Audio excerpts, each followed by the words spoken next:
जिसका नाम है स्टैंडर्ड कॉस्टिंग। हाँ जी, स्टैंडर्ड कॉस्टिंग का ऑल्टरनेटिव नाम क्या कोई बता सकता है? स्टैंडर्ड कॉस्टिंग हम देख सकते हैं, वेरी वेरी इंपॉर्टेंट। यदि किसी चैप्टर का 2 बार मैंने वेरी वेरी लगा दिया तो मतलब बहुत इंपॉर्टेंट चैप्टर बन गया। अब स्टैंडर्ड कॉस्टिंग का यदि कोई आपसे एग्जाम में ऑल्टरनेटिव नाम पूछ लें तो आप उसका नाम क्या दोगे? तो मेरे चैप्टर का नाम मिलेगा वेरिएंस एनालिसिस। वेरिएंस का मतलब क्या होता है? वेरिएंस का मतलब है डिफरेंस बिटवीन, लिखते जाओ अभी, difference between estimated value and actual value. ठीक उसी तरीके से जैसे एग्जाम देने के बाद जब आप घर पे आते हैं पेरेंट्स पूछ रहे कितने नंबर आएंगे, तो पेरेंट्स ने पूछा मैं आपसे फोन करके सब्जेक्ट का पूछ सकता हूँ, पूछ सकता हूँ वैसे तो बच्चे कहते हैं 80 नंबर का क्या है, 70 नंबर तो कहीं नहीं गए, 90 का क्या है, 80 85 आ जाएंगे, पूरा पेपर अटेम्प्ट करके कोई नहीं छोड़ा, मतलब 90 पे आ जाएंगे, बोलने में क्या रहता है? ठीक है, तो मैंने सोच समझ के बोला, ऐसा नहीं कि आपने हर क्वेश्चन को करके टिक लगा हो गया पेपर आपका। 10-15 मिनट का टाइम लगाओ, एनालिसिस करो कि कितने नंबर आ सकते हैं।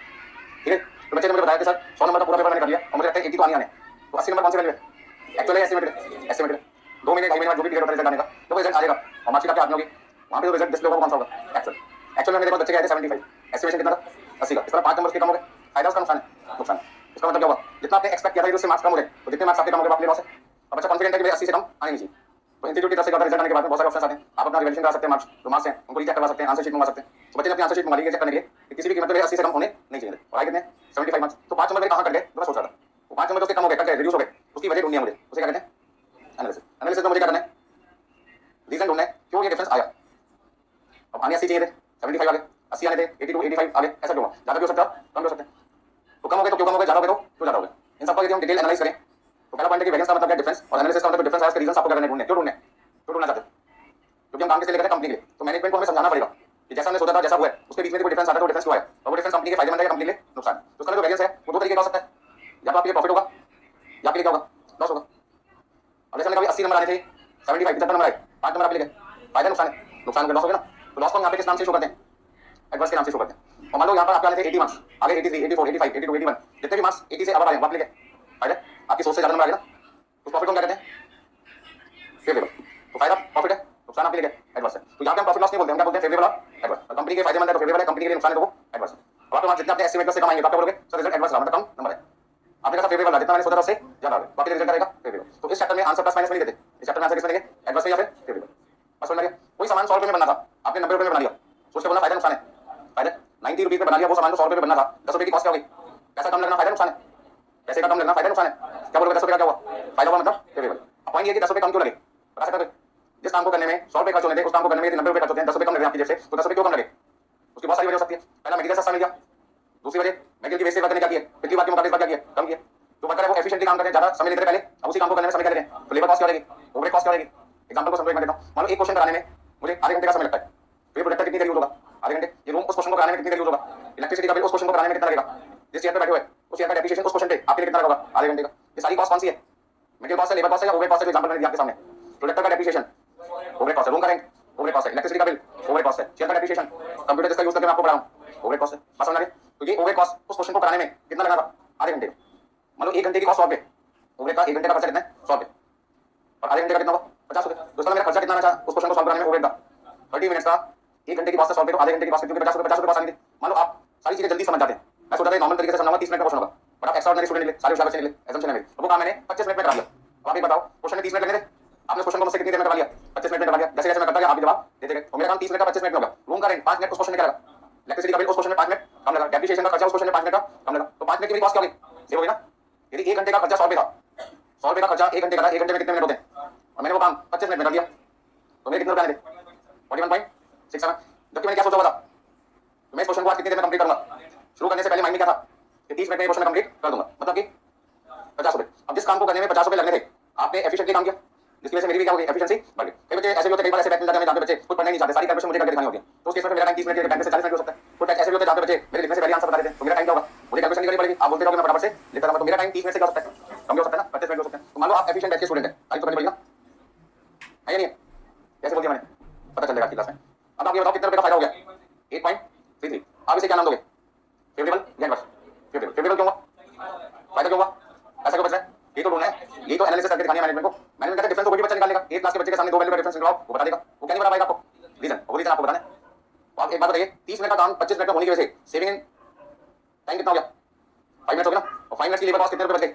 8 रुपए 33 पैसे। ये काम यदि मैं 25 मिनट के लिए और 20 मिनट में कर दूं, तो यहाँ जो कॉस्ट 41.67 आ रही है कितनी आ जाएगी? 33 रुपये 33 पैसे आएगा। और ये कॉस्ट मेरी 16.67 रुपये से क्या हो जाएगी? कम हो जाएगी। इसका मतलब क्या हुआ? आप चाहते हो कि मेरी कॉस्ट कम हो जाए, मैं तो अपना फायदा सोच रहा हूँ ना। मैं चाहता हूँ कि आप मेरी कॉस्ट को कम करवाएं। कैसे? फटाफट फटाफट कैलकुलेशन को करके मेरे को दिखाओ, ताकि मुझे खुद ना करना पड़े। जब आप मुझे कैलकुलेट करके बताओगे तो मेरा टाइम क्या होगा? बचेगा ना। और वो काम जो 30 मिनट का मैं सोच के आया था, 30 की जगह 25 minute 22 minute 24 minute 28 minute 29 minute में कर दूंगा, और कहीं ना कहीं मेरा टाइम क्या होगा? सेव होगा। तो मेरी कॉस्ट तो क्या होगी? क्वेश्चन को कराने में सेव होगी नहीं होगी? अब आप देखो मेरा फायदा चाहते हो या नुकसान चाहते हो, आपके हाथ में। बात समझो, ये फायदा आपका भी अपने घर में हो सकता है। स्टडी भाई यहाँ पर तो खर्चा नहीं रहा है। ये प्रैक्टिस क्वेश्चन की कहाँ करोगे? अपने घर में स्टडी रूम का यूज करोगे। एसी चल रहा होगा या नहीं चल रहा होगा, फैन चला रहा होगा, कूलर चला रहा होगा, लाइट चला रही होगी। ये क्वेश्चन को करने में 30 मिनट का समय लगना था और आपने 45 मिनट लगा दिया। सारी चीजें ऑन है तो 5 कितने मिनट एक्स्ट्रा लगे? 15 मिनट का बिजली का बिल आपका क्या हो गया? बढ़ गया नहीं बढ़ गया? नुकसान किसका है? आपका। तो मैंने आपसे पूछा आपके 15 मिनट फालतू क्यों लगे? तो आपने कहा सर मेरे फोन में एक बच्चे का बच्चा मेरे दोस्त का, मैं उसको पढ़ने लग गया, पढ़ते पढ़ते हो गया। होने के बाद क्या हुआ? 15 मिनट लगे जाने में। मतलब मैसेज को पढ़ गया, 15 मिनट तक बोले कि मैं पढ़ाई कर रहा था। ऐसे केस में क्या करना था कि कभी किसी दोस्त का फोन आ जाए, मोबाइल पर कुछ भी आ जाए, सबसे पहले सारी लाइट बंद करो, खुले आसमान के नीचे खड़े होकर बात करो। फायदा क्या? टाइम तो पहले भी होता था, बट आपके 15 मिनट की इलेक्ट्रिसिटी कॉस्ट लगी थी, वो तो बदल गई। नहीं सुन रही बात करने से किसी ने नहीं रोका, पर पैसे को बर्बाद करो बात करने के लिए। खुले आसमान के नीचे खड़े हो गया, पैसे बचेंगे बचेंगे। दूसरा फायदा, यदि आप चाहते हो कि भाई आपका टाइम वेस्ट ना पढ़ने के टाइम पे, तो स्टडी करते टाइम जैसे मैं क्लास में आता हूँ सबसे पहले आपकी एयरप्लेन मोड पे फोन डाल देता हूँ। अब किसी में फोन करके दिखाएं मुझे, ना फोन आने ना वो फोन आने। समझ रहे? तो यदि आपका पढ़ाई के टाइम आपने 2 घंटे पढ़ने, 2 घंटे सारी चीजें कर दो, बंद कर दो, ना माइंड डिस्टर्ब होगा, आपकी एफिशिएंसी ऑटोमेटिकली क्या होगी? बढ़ेगी। जो काम आपने 30 मिनट में करना था डेफिनेटली 25 से 26 27 28 मिनट में क्या होगा? हो जाएगा। आपका टाइम क्या लगेगा? कम लगेगा। ठीक है, चलिए तो यहाँ पे बात करें किसकी? दो चीजों को हमें हर क्वेश्चन में मैनेजमेंट के सामने दिखाना है। एक एस्टिमेटेड वैल्यू, दूसरा एक्चुअल वैल्यू को निकाल के दिखाना है। दूसरा उनका डिफरेंस, और वो डिफरेंस क्यों आया उसकी वजह हमें मैनेजमेंट के सामने रखनी, ताकि मैनेजमेंट नेक्स्ट टाइम जब डिसीजन मेकिंग करेंगे, प्लानिंग करेंगे, तो उनको पता होना चाहिए कौन कौन से ऐसे फैक्टर्स है जिसकी वजह से उनको फायदा हुआ, कौन से ऐसे फैक्टर्स है जिससे उनको नुकसान हुआ। नुकसान हुआ तो क्यों हुआ, फायदा हुआ तो क्यों। तो सारी चीजों को ध्यान में रखेंगे तो अगली बार डिफरेंसेस क्या आएंगे? कम से कम है। अच्छा, डिफरेंसेस के कम आने का फायदा क्या? एक्चुअल रिजल्ट तो ईयर एंड में पता लगेगा। एक्चुअल रिजल्ट तो ईयर एंड में पता लगेगा। लेकिन जो प्लानिंग करें तो ड्यूरिंग द ईयर करते हैं। तो कोई भी कस्टमर हमसे कोई सामान खरीदने आ रहा है, हमारी कंपनी में पैसा इन्वेस्ट करना चाहता है, तो वो ईयर एंड तक थोड़ी वेट करेगा। उसे तो ड्यूरिंग द ईयर हमें एस्टिमेटेड इन्फॉर्मेशन देनी पड़ेगी। या आप हमारी कंपनी में पैसा लगाओगे, हमारी शेयर की मार्केट वैल्यू इतनी हो जाएगी, ऐसा बताना पड़ेगा ना। आप मुझसे पढ़ लो, आपने मुझसे पूछा, सब पढ़ के पास हो जाएंगे, क्या बोलना चाहिए मुझे? आईएसटी कॉस्टिंग लैंग्वेज, पास तो दूर की बात है, पास होना है। और उसके लिए कंडीशंस क्या होगी? फुलफिल करनी पड़ेगी। आप क्लास में कभी ना हो, वो कभी बोल के ना देखो, तो आपके मार्क्स क्या होंगे? सबसे कम होंगे। मैं मुझसे पढ़ोगे आपके हाईएस्ट मार्क्स आ सकते हैं, पर मेरी कंडीशंस को आपको करना पड़ेगा फुलफिल। तो चैप्टर्स मैंने आपको बताए, इंपॉर्टेंट क्वेश्चन आपको बताए, क्वेश्चन आपको करने पड़ेंगे। किसी चैप्टर को 2 बार 3 बार रिवाइज करना, किसी को 1 बार करना, किसी को 2 बार करना। यदि आप ऐसा करके चलें तो आपके मार्क्स 4 पेपर में होंगे, आइए सोच सकते हैं। ठीक है, और उसके लिए आपको कंडीशंस क्या करनी होगी? फुलफिल करनी पड़ेगी। तो यहाँ पे आप सबसे पहले बात करते हैं और एक एग्जांपल लेते हैं किसका? मटेरियल कॉस्ट का। इसका एग्जांपल लेते हैं मटेरियल कॉस्ट। सपोज करते हैं मुझे 1 मिनट बनानी है किसकी? फिनिश गुड्स की। लिखते जाओ आप भी।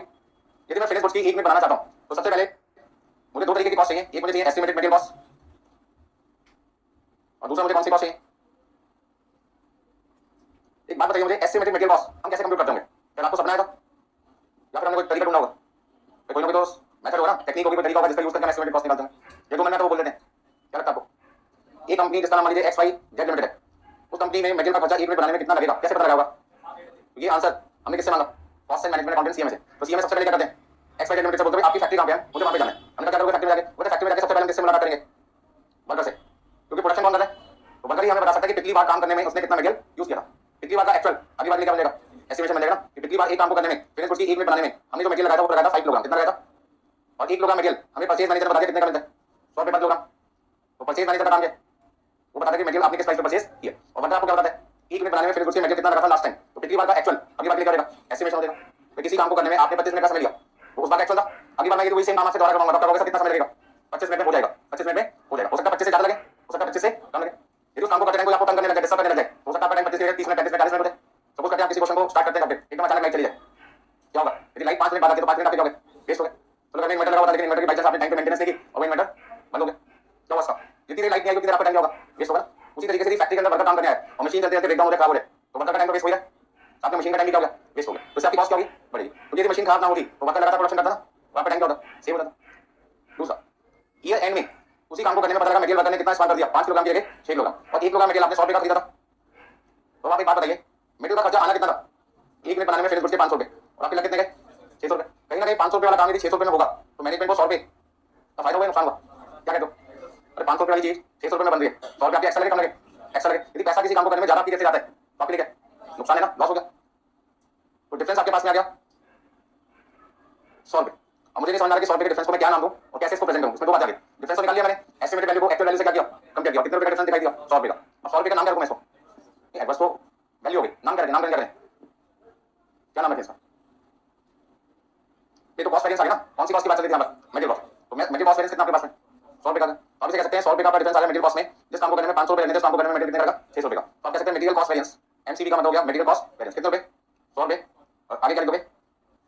बस बहुत आराम से समझेंगे चैप्टर को फर्स्ट लेक्चर में। एक बार फर्स्ट लेक्चर ढंग से आपको समझ आ जाए, मतलब फर्स्ट 1 घंटे सवा घंटे का खेल है सारा। इसको समझ में आ गया सारा, आराम से समझ में आ गया सब कुछ। तो सबसे पहले पूरे चैप्टर में कितनी वैल्यू ढूंढनी है आपने? दो वैल्यू, एक एस्टिमेटेड का, दूसरा कौन सा है? अच्छा एक बात बता सकते हो, ये जो 100 रुपए का मेटेरियल कॉस्ट का डिफरेंस आ रहा है उसकी वजह क्या है? वजह तो बताई नहीं आपने, वजह तो बताई नहीं, क्या वजह लगती है आपको? देख के बताओ, मुझे मत देखो, कौन बताना चाहता है? बोलो। हाँ, वेस्टेज ऑफ रॉ मटेरियल एक वजह हो सकती है कि मटेरियल 5 किलोग्राम की जगह कितना लगा, 6 किलोग्राम, तो वर्कर ने वेस्टेज क्या कर दी ज्यादा। और पुअर क्वालिटी का मटेरियल हो सकता है, यदि कोई सामान घटिया क्वालिटी का मिलता है तो आपको क्या लगता है ज्यादा लगाना पड़ जाता है ना, अनस्किल्ड लेबर की वजह से वेस्टेज हो गया। हम बात कर रहे हैं इस समय मटेरियल की, ठीक है ना।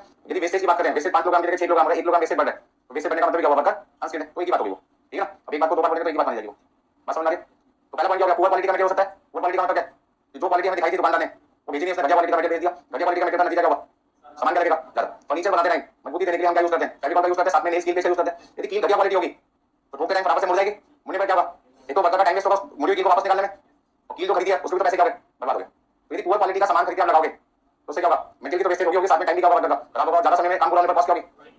तो ये तो मैंने एग्जांपल दिया, नेल्स का बताओगे ओवर कॉस्ट। यदि मटेरियल कॉस्ट की बात करें, फर्नीचर बना के टिम्बर खरीद के लाए, टिम्बर की लकड़ी घटिया क्वालिटी की खरीदी, जहां जोर से थोड़ी मारते थे लकड़ी टूट जाती है, ऐसे में क्या हुआ? वेस्ट हो रही है। और मान लो हमने 10 पीस खरीदे तो उसमें से 8 पीस तो घटिया क्वालिटी का, 2 पीस उसने घटिया क्वालिटी के भी देखे साथ में। अब वो 2 घटिया पीस जब भी यूज करेंगे मतलब को क्या करना पड़ेगा? ध्यान, तो भैया प्रेशर क्या मानना है? कील ठोक करेंगे थोड़ी बार, हैमर पे प्रेशर क्या रखते हैं, और वो अपने फ्लो में होता है, जोश में होता है, एक ही स्पीड से मारते हो। तो ऐसे में क्या होगा? 8 पीस तो सही सलामत रहेंगे, 2 पीस कहीं ना कहीं होंगे खराब हो जाएंगे। उससे करने क्या होगा? उसका टाइम क्या लगेगा ज्यादा, और मटेरियल की क्या होगी? वेस्टेज होगी। तो मटेरियल की वेस्टेज को रोकने के लिए हमें क्या करना पड़ेगा? बहुत ध्यान देना पड़ेगा। एक तो वर्कर की स्किल को बढ़ाना पड़ेगा ताकि वो वेस्टेज कम करे, और दूसरा मटेरियल खरीदते टाइम हमें पर्सनल पॉइंट करना पड़ेगा। तो मटेरियल को रिसीव करते टाइम चेक करें कि क्वालिटी जो हमने खरीदी थी या सप्लाई ने वो डिलीवर किया या नहीं किया। दिखाते टाइम उसकी क्वालिटी अच्छी दिखाई दी, रिसीव करते टाइम पता लगा क्वालिटी घटिया आ गई, गड़बड़ हो जाएगी ना, प्रोडक्शन का क्या हो जाएगा? लॉस हो जाएगा। सपोज करते हैं एक रेस्टोरेंट रन करते हैं, सपोज करते हैं राइस बेचने का काम करते हैं, चावल। जब आपने दुकानदार से राइस चेक किए थे तो उसने आपको दिखाया 400 रुपए किलो वाले, जो कि आपको रेस्टोरेंट में काम करने हैं, तो आपको बढ़िया क्वालिटी के चावल चाहिए। तो 1 किलोग्राम राइस उसने कितने का बताया? 400 का सैंपल दिखाया, लेकिन उसने डिलीवर किया तो 350 वाला भेज दिया। 10 पैकेट मंगाए थे, उसमें से 3 पैकेट उसने 350 वाले दे दिए, बाकी पैकेट कौन से दे दिए? 400 वाले दिए। तो जब वो 350 वाला पैकेट यूज होगा टेस्ट क्या होगा? गड़बड़ हो जाएगा ना। तो पहली बार जब आपने खरीदा वो दुकान से सामान 400 रुपए वाला राइस यूज हुआ, क्वालिटी आपको अच्छी लगी, और बाई चांस आपने नेक्स्ट टाइम अपने घर पे 200 को बुलाया, तो बढ़िया से चावल खिलाता हूं राइस, ऐसे खाई नहीं होगी कभी। अगली बार जब आपने ऑर्डर किया अपने घर पे 200 के, उसने क्वालिटी क्या कर दी? गड़बड़ हो गई, और जब लोगों ने खाया तो क्वालिटी वैसी नहीं मिली जैसा आपने सोचा था। तो दोस्त क्या कर दिया? तुम अपने घर पे भी खाते थे, कौन सा स्पेशल था? एक तो पैसे भी खराब हो गए आपके, और 200 से सुनना भी पड़ गया, किसकी वजह से? दुकानदार पे पुअर क्वालिटी का मटेरियल आ गया था। 350 वाला भी घटिया नहीं होता, लेकिन 400 के मुकाबले तो क्वालिटी क्या हुई उसकी? कम हुई ना, आसान वाली। चलिए, तो सबसे पहले बात करें यहाँ पर कि जो हमारा मटेरियल कॉस्ट वेरिएंस है वो 100 रुपए एडवांस है, लेकिन 100 रुपए का एडवांस होने की कई वजह हो सकती है। मटेरियल कॉस्ट वेरिएंस में कई वजह हो सकती है, क्वांटिटी, और दूसरी वजह क्या हो सकती है? प्राइस। मैंने देखा प्राइस तो दोनों जगह सेम है, प्राइस तो दोनों जगह सेम है। इसका मतलब 5 किलो की जगह सामान 6 किलोग्राम लगा है, 5 किलो की जगह सामान कितना लगा? 6 किलोग्राम। तो 1 किलोग्राम सामान एक्स्ट्रा लगा, वो वेस्टेज बढ़ने की वजह से। तो यहाँ जो मटेरियल कॉस्ट वेरिएंस है, मटेरियल कॉस्ट वेरिएंस दो वजह से आता है, एक मटेरियल प्राइस वेरिएंस और दूसरा मटेरियल क्वांटिटी वेरिएंस। या तो कॉस्ट बढ़ने की वजह प्राइस हो सकती है, या कॉस्ट बढ़ने की वजह क्वांटिटी हो सकती है। तो यहाँ जो मटेरियल कॉस्ट वेरिएंस 100 रुपए आपको दिखाई दे रहा है, उसमें से कौन सी वजह दिखाई दे रही है? प्राइस या क्वांटिटी? क्वांटिटी। प्राइस तो सेम है, दोनों जगह 100 रुपए का रेट है, तो प्राइस वेरिएंस क्या माना जाएगा? निल। और क्वांटिटी वेरिएंस कितना माना जाएगा? 100 रुपए एडवांस। तो मैनेजमेंट के सामने हमें क्या बोलना पड़ेगा? हमें 100 रुपए का नुकसान हुआ है, लेकिन 100 रुपए में नुकसान प्राइस की वजह से नहीं हुआ, सारा का सारा नुकसान किसकी वजह से हुआ? क्वांटिटी की वजह से। तो मैनेजमेंट को हर एक चीज का बहुत डिटेल में आपको एनालिसिस करके बताना पड़ेगा, ताकि अगली बार आपको किस पे फोकस करेंगे, प्राइस पे या क्वांटिटी पर? क्वांटिटी पे। प्राइस तो सेम था, मटेरियल 100 रुपए का सोचा था, मिला भी कितने का? 100 रुपए का। तो मटेरियल में कोई दिक्कत नहीं आई, दिक्कत कहां पे आई? क्वांटिटी में। तो जो सामान लगना था 5 किलोग्राम, कितना लग गया? 6 किलोग्राम। तो अगली बार यदि 6 किलोग्राम सामान लगा तो अगली बार हमें कितने रुपए का नुकसान होगा? 1 यूनिट पे 100 रुपए का। मान लो 1 लाख यूनिट बनती है पूरे साल में, कैलकुलेटर निकालो, 1 लाख यूनिट पर यदि 100 रुपए के हिसाब से नुकसान हो जाए तो कितना नुकसान हो जाएगा? 1 लाख को 100 से मल्टीप्लाई करो, 100 लाख, 1 करोड़ हो गया। छोटा अमाउंट है कोई? बहुत बड़ा अमाउंट है, कई लोगों की पूरी जिंदगी की सैलरी होती है 1 करोड़, ठीक है ना। तो 1 करोड़ किसी के बहुत बड़ा अमाउंट है, किसी के बहुत छोटा है, मैं तो मानता हूं बहुत बड़ा अमाउंट है, जिसको भी छोटा लगे मुझे देख के चला जाए, ठीक है ना। कहने का मतलब क्या हुआ? बहुत बड़ा अमाउंट है। तो क्या 1 करोड़ रुपए हर बार नुकसान करेगी कंपनी? बोलो क्या करना चाहिए? वजह ढूंढकर उसको क्या करना चाहिए? करेक्शन करना चाहिए। तो कॉस्ट अकाउंटिंग में काम ही है, गलतियों को ढूंढना और उसे क्या करना? रेक्टिफाई करना। तो उसने गलती कहां ढूंढी कि वर्कर मटेरियल 5 किलोग्राम की जगह कितना यूज कर रहा है? 6 किलोग्राम। तो हमने वर्कर से पूछा ऐसा आपने क्यों किया? तो जवाब क्या मिला? वो वर्कर कहते मैं तो आज ही कंपनी में आया हूं, मेरे से पहले जो वर्कर स्किल था, जो ट्रेनिंग मिली थी, नॉलेज थी, उसके बाद वो तो जॉब छोड़कर चला गया। वो ये काम 5 किलोग्राम में करता था, मैं तो कई बार काम कर रहा हूं, मुझे एक्सपीरियंस आई नहीं, मेरे को ट्रेनिंग मिली नहीं, एकदम से मैं इंटरव्यू देने आऊंगा, इंटरव्यू छोड़ो काम पे लग जाओ, और मुझे मशीन पे बैठा दिया, मुझे समझ नहीं आ रहा था काम कैसे शुरू करना है, कैसे खत्म करना है। वेस्टेज क्या हो गई? 1 किलोग्राम ज्यादा हो गई। 5 वाला काम अब मैंने कितने में पूरा किया? 6 में किया। तो मुझे पता लग गई तो अब मेरे को करना क्या चाहिए? सबसे पहले अगले दिन उस बंदे को काम पे लगाने से पहले क्या करना पड़ेगा? उसे ट्रेनिंग देनी पड़ेगी कि काम कैसे शुरू करना है, कैसे खत्म करना है, कितने मटेरियल को कहां पे यूज करना है, कैसे यूज करना है। तो सारी इंस्ट्रक्शंस को देंगे वीडियो बनाकर, क्योंकि घर पे जाके 3-4 बार देखे से फैक्ट्री में दूसरे बंदों को दिखाएंगे कैसे काम कर रहा है, तब पता लगा वो बंदा वापस 6 किलोग्राम से काम कितने में कर देगा? 5 में। और 1 किलोग्राम का नुकसान हो रहा था, अब नुकसान होने से बचेगा। तो यदि पॉइंट हम ढूंढते ही नहीं तो हर बार 1 किलोग्राम का क्या करता? नुकसान करता। यानी नोट करिए सारे पॉइंट। चलिए बराबर से लिखो वैरिएंस में। एक आपके पास आ गया एस्टिमेटेड, और दूसरा आपके पास क्या है? एक्चुअल। एस्टिमेटेड वैल्यू और दूसरा आपके पास है एक्चुअल वैल्यू, और दोनों का जो डिफरेंस होता है, डिफरेंस को हम क्या कहते हैं? वेरिएंस कहते हैं।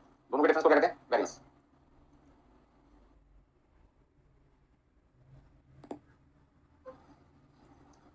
यानी एस्टिमेटेड वैल्यू और दूसरा आपके पास क्या है? Actual value. किसी भी प्रोडक्ट को बनाने में हम जब कॉस्ट इनकम करते हैं तो सबसे पहले हमारी कौन सी कॉस्ट लगती है? Material cost. मटेरियल के हिसाब से क्या डिसाइड होता है? कौन सा वर्कर उस काम के लिए सुटेबल है। तो सेकंड नंबर पे कौन सी कॉस्ट लगेगी? Labour cost. उसके हिसाब से हम क्या डिसाइड करते हैं? कौन सी मशीन का इस्तेमाल होगा, कौन सी जगह प्रोडक्शन होगी, मतलब कि ओवरहेड कॉस्ट। सारे खर्चे जब आप पता लगाओगे तो सबका सम करने पर आपको क्या मिलेगा, टोटल कॉस्ट। इस टोटल कॉस्ट में आप क्या करना चाहोगे, प्रॉफिट, तो आपके पास क्या रहेगी, सेल वैल्यू आ जाएगी। सपोज करते हैं मैं एग्जांपल लेके चल रहा हूं आपके सामने, उसमें मेरा जो बेस है वो 1 यूनिट को लेके चल रहा हूं, 1 यूनिट किसकी, और फिनिश गुड्स। यानी फिनिश गुड्स की यदि मैं 1 यूनिट बनाता हूं तो उसको बनाने में मेरा मटेरियल का खर्चा कितना आना चाहिए। सपोज करते हैं मैं सोचा मटेरियल कितने किलोग्राम लगेगा, 5 किलोग्राम, और 1 किलोग्राम मटेरियल कितने रुपए का मिलेगा, 100 रुपए का, या 20 रुपए का, 40 रुपए का, 50 का, कोई भी ले सकते हो। मान लो 20 रुपए ले लिया हमने, छोटी वैल्यू ले लेते हैं। यानी 1 यूनिट बनाने में वर्कर कहता है मैंने कितनी बार कितने घंटे लिए थे, 4 घंटे का समय लिया था। 1 घंटे के वर्कर को हम मान लीजिए 25 रुपए देते हैं। अच्छा एक बात बताओ, यदि वर्कर किसी काम को करने में 4 घंटे का समय ले तो मान के चलेंगे उस काम को करने के लिए जो मशीन है उसका इस्तेमाल भी हमने कितनी देर किया होगा, 4 घंटे। क्या तो क्वेश्चन में बताएगा 2 घंटे मशीन चली या 1 घंटे चली या 4 घंटे चली या 3 घंटे चली या 5 घंटे, नहीं बता रहा तो क्या मान के चलेंगे कि वर्कर ने यदि 4 घंटे काम किया तो मशीन भी 4 घंटे चली। जैसे आज की क्लास में मैं आपको यदि 2 घंटे पढ़ा रहा हूं तो मैं मान के चलूंगा मैंने कंप्यूटर को या लैपटॉप को या प्रोजेक्टर को कितनी देर इस्तेमाल किया होगा, 2 घंटे। 3 घंटे पढ़ाऊंगा तो ये सारी चीजें कितनी देर यूज होगी, 3 घंटे। बात समझ आ गई।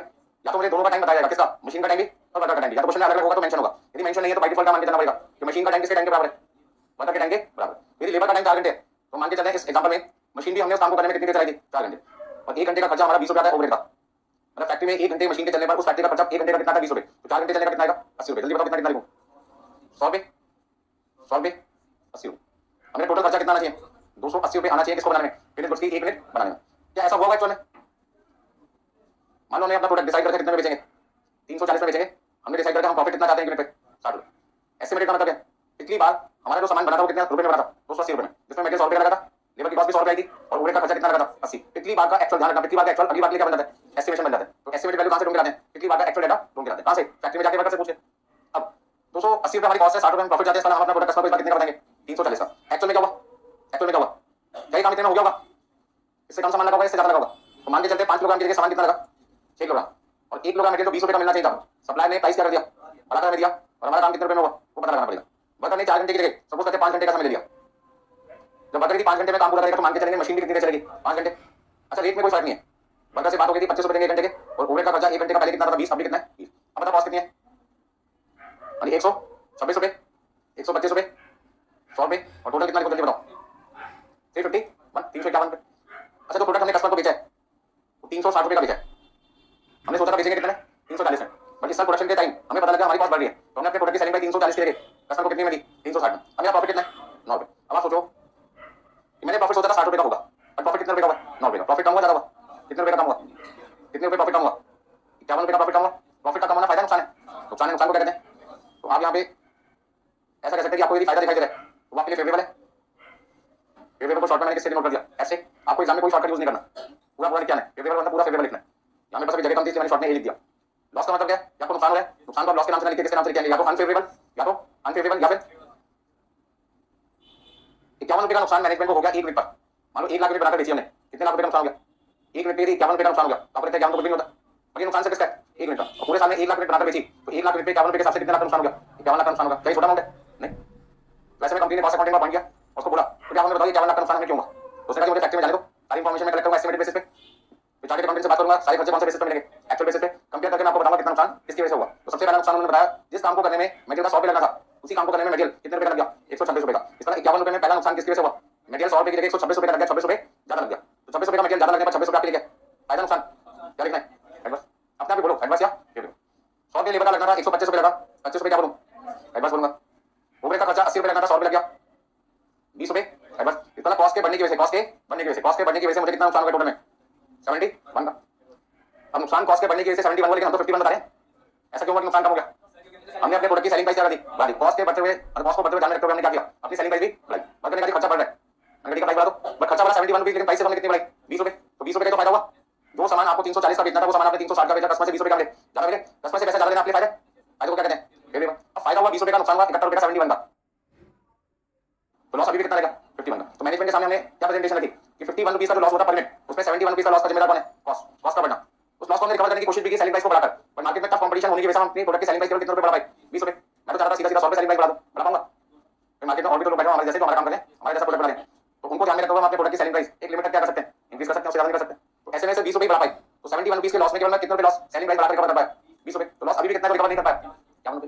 तो मैनेजमेंट का रास्ता बताओ, अगली बार नुकसान ना हो, क्योंकि इस बार नुकसान हो चुका है, होना है, क्या लगता है आपको, हो चुका है भाई, एक्चुअल वैल्यू आगे इसका काम हो चुका है। तो अब आप प्लानिंग किसके लिए करोगे, करंट ईयर के लिए, नेक्स्ट ईयर के लिए। तो नेक्स्ट ईयर में नुकसान आप चाहोगे दोबारा हो क्या ना हो, तो इसलिए हमने कॉस्ट अकाउंटेंट को क्या कहा, एक काम तो आपने करके बता दिया कि नुकसान कितना है और क्या क्या वजह थे। अभी बात बताओ कि नुकसान कैसे कम किए। तो उन्होंने कहा सबसे पहले मटेरियल जो 5 किलोग्राम लग रहा था इस बार 6 किलोग्राम लगा तो वापस 6 को किसने लिया 5 में। तो फैक्ट्री में जाके वर्कर को पता लगा कि कौन सा वर्कर पिछली बार 5 किलोग्राम में काम करा था, या वो वर्कर जॉब छोड़ के चला गया तो उसकी जगह जो नया वर्कर आया होगा उससे पूछा हमने तूने काम 5 किलोग्राम का 6 किलोग्राम में क्यों किया, तो कहता है मुझे ट्रेनिंग नहीं मिली थी। तो सबसे पहले हमें क्या करना पड़ेगा, वर्कर को ट्रेनिंग देनी पड़ेगी। मान लो क्वेश्चन जो मैं करा रहा हूं आपको थोड़ी देर में एग्जांपल दूंगा, तो आपको ना कराऊं और सीधा एग्जाम में आ जाए तो पाएगा आपसे एंड देगा ना। चलो आपने पूरी कोशिश भी करी, तो जो काम 15 मिनट में आपने 1.5 घंटे में किया तो लॉस क्या होगा, बाकी 1.5 घंटे का पेपर नहीं छूट जाएगा आपका।